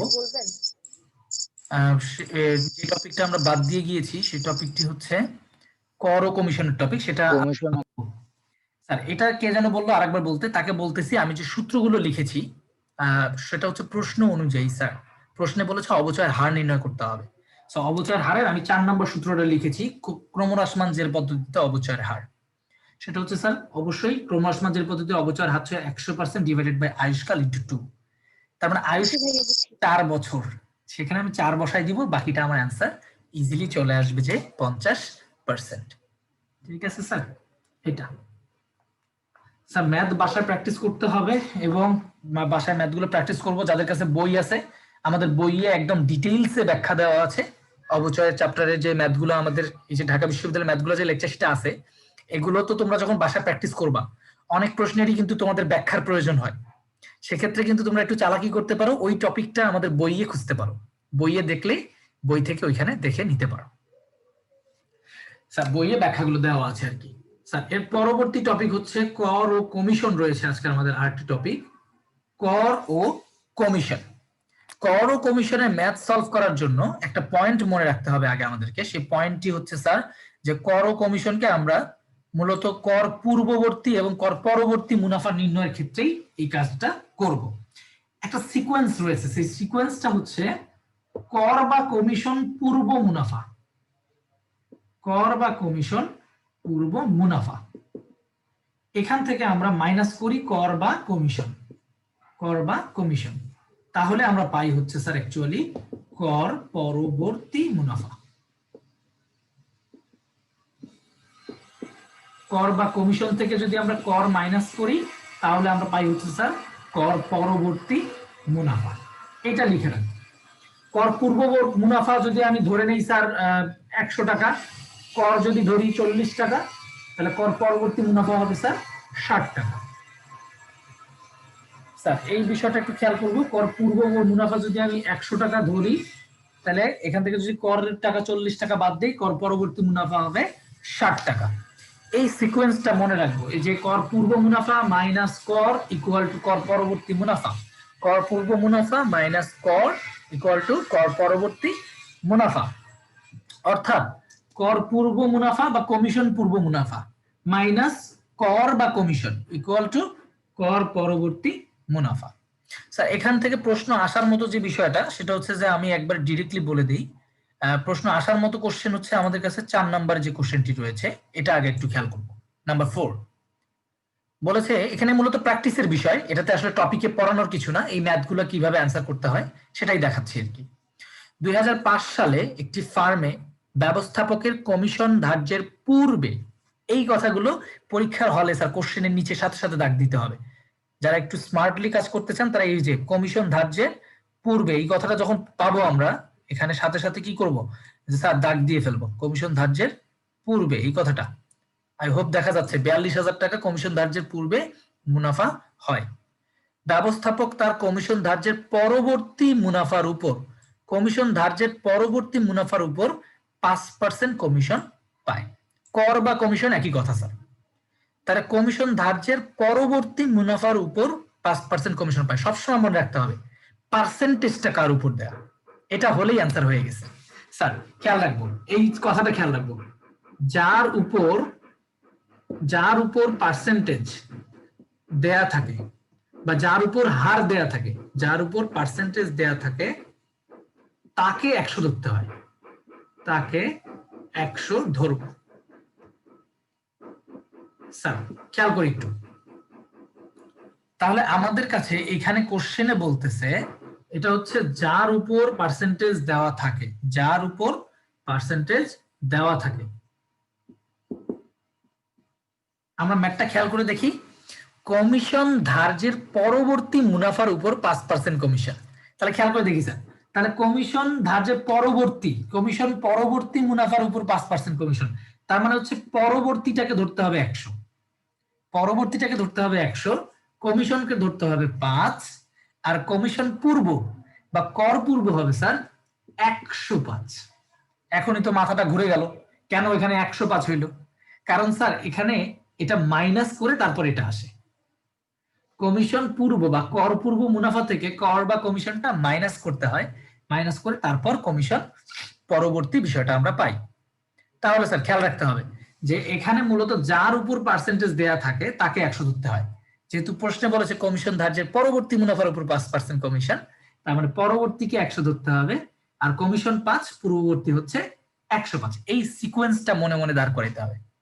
এরপর খেয়াল করতে হবে টাকা কিসের দেয় এবং চেয়েছে কি। চেয়েছে হচ্ছে স্যার কমিশন কত, চেয়েছে হচ্ছে কমিশন কত। তাহলে স্যার যখন আমার কাছে কমিশন চেয়েছে, আমরা কমিশন কত টাকা, আর টাকা দেওয়া আছে হচ্ছে কমিশন ধার্যের পূর্বের মুনাফা, কমিশন ধার্যের পূর্বের মুনাফা হচ্ছে 42,000 টাকা। তাহলে কমিশন ধার্যের পূর্বের মুনাফা 42,000। একটু খেয়াল করে দেখি স্যার, পূর্ব মুনাফা চেয়েছে, পূর্ব কোনটা, পূর্ব হচ্ছে 105, তার মানে 105 দিয়ে ভাগ, আর চাইছে কি, চাইছে হচ্ছে কমিশন কত, যেহেতু কমিশন চেয়েছে তাহলে গুণ করতে হবে 5 দিয়ে, যেহেতু কমিশন চেয়েছে তাহলে গুণ করতে হবে 5 দিয়ে। খেয়াল রাখতে হবে স্যার, এই সিকোয়েন্সটা মনে মনে দাঁড় করাবো। 105 হচ্ছে কমিশন পূর্ব, 5 হচ্ছে কমিশন, আর 100 হচ্ছে কমিশন পরবর্তী। এরপরে কিসের টাকা দেওয়া আছে, টাকা দেওয়া আছে কমিশন ধার্যের পূর্বের 42,000 টাকা। তাহলে 42,000 টাকা যেহেতু কমিশন ধার্যের পূর্বে, তার মানে কমিশন ধার্যের পূর্বেটা কত পার্সেন্টের, 105%-এরটা, তাহলে 105 দিয়ে ভাগ, কোনটা বের করতে হবে, 5%, অর্থাৎ কমিশনটা বের করতে হবে। তার মানে কমিশনটা দিয়ে আমরা ইজিলি গুণ করে দিব এখানে, অর্থাৎ এখানে কাটাকাটিটা মোটামুটি ইজি ছিল। 5 21 105, 21 দুগুণে 42, অর্থাৎ 2,000 টাকা আমাদের এখানে অ্যান্সার এসেছিল। এই ম্যাথটাতে যারা বুঝতে পারি নাই তারা একটু কষ্ট করে আমি আরেকটা ম্যাথ সলভ করানোর চেষ্টা করব, তারা স্যার সেখানে বোঝার চেষ্টা করব, তারপরে নিজেরা নিজের মতো করার চেষ্টা করব স্যার পরীক্ষার হলে। সেটা হচ্ছে আমি আরেকবার বলতেছি যে সিকোয়েন্স একটা দাঁড় করাতে হবে, এই সিকোয়েন্স একটা দাঁড় করাতে হবে। কিভাবে দাঁড় করাবো সিকোয়েন্সটা, যার উপর পার্সেন্টেজ দেওয়া থাকবে তাকে 100 ধরে সিকোয়েন্স দাঁড় করাবো। তাহলে যদি আমি এখন 5 নাম্বার কোশ্চেনটা পড়ি, বলছে একটি ফার্মের ব্যবস্থাপক তার কমিশন ধার্যের পূর্বের মুনাফার উপর 5% কমিশন পায়। কমিশন ধার্যের পূর্বের মুনাফার উপর 5% কমিশন পায়। স্যার 5 নাম্বার কোশ্চেনটি খেয়াল করব, কমিশন ধার্যের পূর্বের মুনাফার উপর, তার মানে পার্সেন্টেজটা কোথায় বলা আছে সেটা খেয়াল করব। যেহেতু পূর্বের কথা বলা হয়েছে, তার মানে পূর্ব, স্যার পূর্বটাকে ধরতে হবে 100, পূর্বকে ধরতে হবে 100, আর কমিশন হচ্ছে 5, তাহলে পরবর্তী হচ্ছে 95। এটা মনে মনে দাঁড় করাতে হবে স্যার, এটা মনে মনে দাঁড় করাতে হবে, যেহেতু কার উপর পার্সেন্টেজ দেওয়া তাকে 100 ধরতে হবে। কমিশন পূর্বের উপর পার্সেন্ট দেওয়া আছে, তাহলে কমিশন পূর্বকে 100 ধরবো, কমিশন 5 আর কমিশন পরবর্তী হবে 95, কারণ এটা যেহেতু মাইনাস করতে হয়। এরপরে খেয়াল করব কিসের টাকা দেওয়া আছে, কিসের টাকা দেওয়া রয়েছে। বলেছে কমিশন ধার্যের পরবর্তী মুনাফার পরিমাণ হচ্ছে 19,000 টাকা। স্যার খেয়াল করে দেখেন তো, এটা হচ্ছে পরবর্তী, কমিশন ধার্যের পরবর্তী টাকা হচ্ছে স্যার 19,000। তাহলে পরবর্তী কোনটা, 105 নাকি 95? স্যার পরবর্তী হচ্ছে 95, 95 দিতে হবে 95 দিয়ে। আর চেয়েছে কি, চেয়েছে কমিশন কত, তার মানে কমিশন কোনটা, এই 5 স্যার। চেয়েছে হচ্ছে স্যার কমিশন কত, যেহেতু কমিশন চেয়েছে তার মানে আমাকে গুণ দিতে হবে 5 দিয়ে। যদি বলতো কমিশন পূর্ব মুনাফা কত, তাহলে গুণ দিতাম 100 দিয়ে, যেটা চাইবে সেটা দিয়ে গুণ দিব আর কি। তাহলে যেহেতু চাইছে আমাদের কমিশন কত, তার মানে 5 দিয়ে গুণ দিতে হবে, অর্থাৎ 5 × 100 5 × 19 95, 5 × 19 95, 19 19, অর্থাৎ 1000 টাকা। স্যার খেয়াল করে দেখবো আমাদের অ্যান্সার দেয়া রয়েছে এখানে 2000 এবং 1000 টাকা। 5 নাম্বারটাতে কি এখন মোটামুটি বুঝছি স্যার? আমাকে একটু জানান তো কারা বুঝলাম কমিশন বা পূর্ববর্তী বিষয়টা। জি ভাই বুঝতে ভাইয়া পেরেছি। ঠিক আছে, এটাকে যত কঠিন করবা ততই কঠিন লাগবে। তুলনামূলকভাবে এখানে তোমাদের মোটামুটি যে প্র্যাকটিস গুলো রয়েছে সেই প্র্যাকটিস গুলো ভালো করে করো, তাহলে আশা করছি জিনিসটা তোমাদের কাছে সহজ হবে। ঠিক আছে স্যার, আমার 12টার সময় আরেকটা ব্যাচ রয়েছে, সেই ব্যাচে যেহেতু আমি ক্লাস নিব, ওই ব্যাচে যাব, তার আগে শুধু আর একটা কথা বলে দিব। সেই কথাটা হচ্ছে যেটাতে তোমরা আটকায় যাবা, সেই কথাটা এই কর কমিশনের একটা কথা বলে দিয়ে আমি ছেড়ে দিব। সেটা হচ্ছে স্যার এই যে কথাটা লেখা আছে, এই যে 3 নাম্বার কোশ্চেনটা, শুধু 3 নাম্বার কোশ্চেনটার একটা লাইন বলে দিয়ে যাই, সেটা খেয়াল রাখতে পারলে আমাদের ইনশাআল্লাহ খুব ভালো হবে। সেটা হচ্ছে স্যার 3 নাম্বার কোশ্চেনে বলা হয়েছে করের হার 40%, সেটা কর পূর্বের উপর নাকি কর পরবর্তীর উপর, কিচ্ছু বলা নাই। এই জায়গাটা হচ্ছে কনফিউশনের জায়গা। করের হার 40%, 3 নাম্বারটা খেয়াল করে দেখো, করের হার 40%, কর পূর্বের উপর নাকি পরবর্তীর উপর, কিচ্ছু বলা নাই। তাহলে কার উপর পার্সেন্টেজ ধরবো? মনে রাখতে হবে কিছু বলা না থাকলে, কিছু বলা না থাকলে পার্সেন্টেজ কর পূর্ব বা কমিশন পূর্বের উপর ধরতে হয়, কমিশন পূর্বের উপর ধরতে হয়, ধরতে হয়। এই কথাটা স্যার লিখে রাখতে পারো যে কিছু বলা না থাকলে মানে কার উপর, কর পূর্ব মুনাফার উপর নাকি কর পরবর্তী মুনাফার উপর, এটা যদি বলা না থাকে তাহলে অবশ্যই আমরা সবসময় কর পূর্ব বা কমিশন পূর্ব মুনাফার উপর ধরবো। তাহলে সেই হিসাবে 3 নম্বরের অ্যান্সারটা কি হয় একটু বলে দিচ্ছি স্যার। বলেছে করের হার 40%, তার মানে এটা ধরে নিতে হবে কর পূর্বের উপর, অলওয়েজ অলওয়েজ স্যার কর পূর্বের উপর। তাহলে কর পূর্ব হচ্ছে 100, কর হচ্ছে 40, তার মানে কর পরবর্তী হচ্ছে 60। এই হচ্ছে সিকোয়েন্স। দেখো খেয়াল করে দেখো স্যার, যার উপর ধরা হবে তাকে 100 ধরবো। তাহলে যেহেতু কিছু বলা নাই আর বলা না থাকলে ধরতে হয় কর পূর্বের উপর, তার মানে কর পূর্বের উপর ধরতে হবে 100, আর কর হচ্ছে 40, তাহলে কর পরবর্তী হচ্ছে স্যার 60। এখন আমরা দেখব কিসের টাকা দেওয়া আছে। টাকা দেওয়া আছে করের টাকা। স্যার খেয়াল করবো, টাকা দেওয়া আছে করের টাকা। এই যে এখানে 3 নম্বর কোশ্চেনটা খেয়াল করি সবাই, করের পরিমাণ 4000 টাকা। স্যার তাহলে যেহেতু করের পরিমাণ 4000 টাকা দেয়া আছে, এটা কিন্তু কর, কর কোনটা, কর হচ্ছে 40-এরটা, আর কর পূর্ব হচ্ছে 100, পরবর্তী হচ্ছে 60। অর্থাৎ আমি করের যেটা সেটা কর দিয়ে ভাগ দিলাম, যেহেতু করের টাকা দেওয়া এই জন্য 40 দিয়ে ভাগ দিচ্ছি, করের টাকা দেওয়া 40 দিয়ে ভাগ।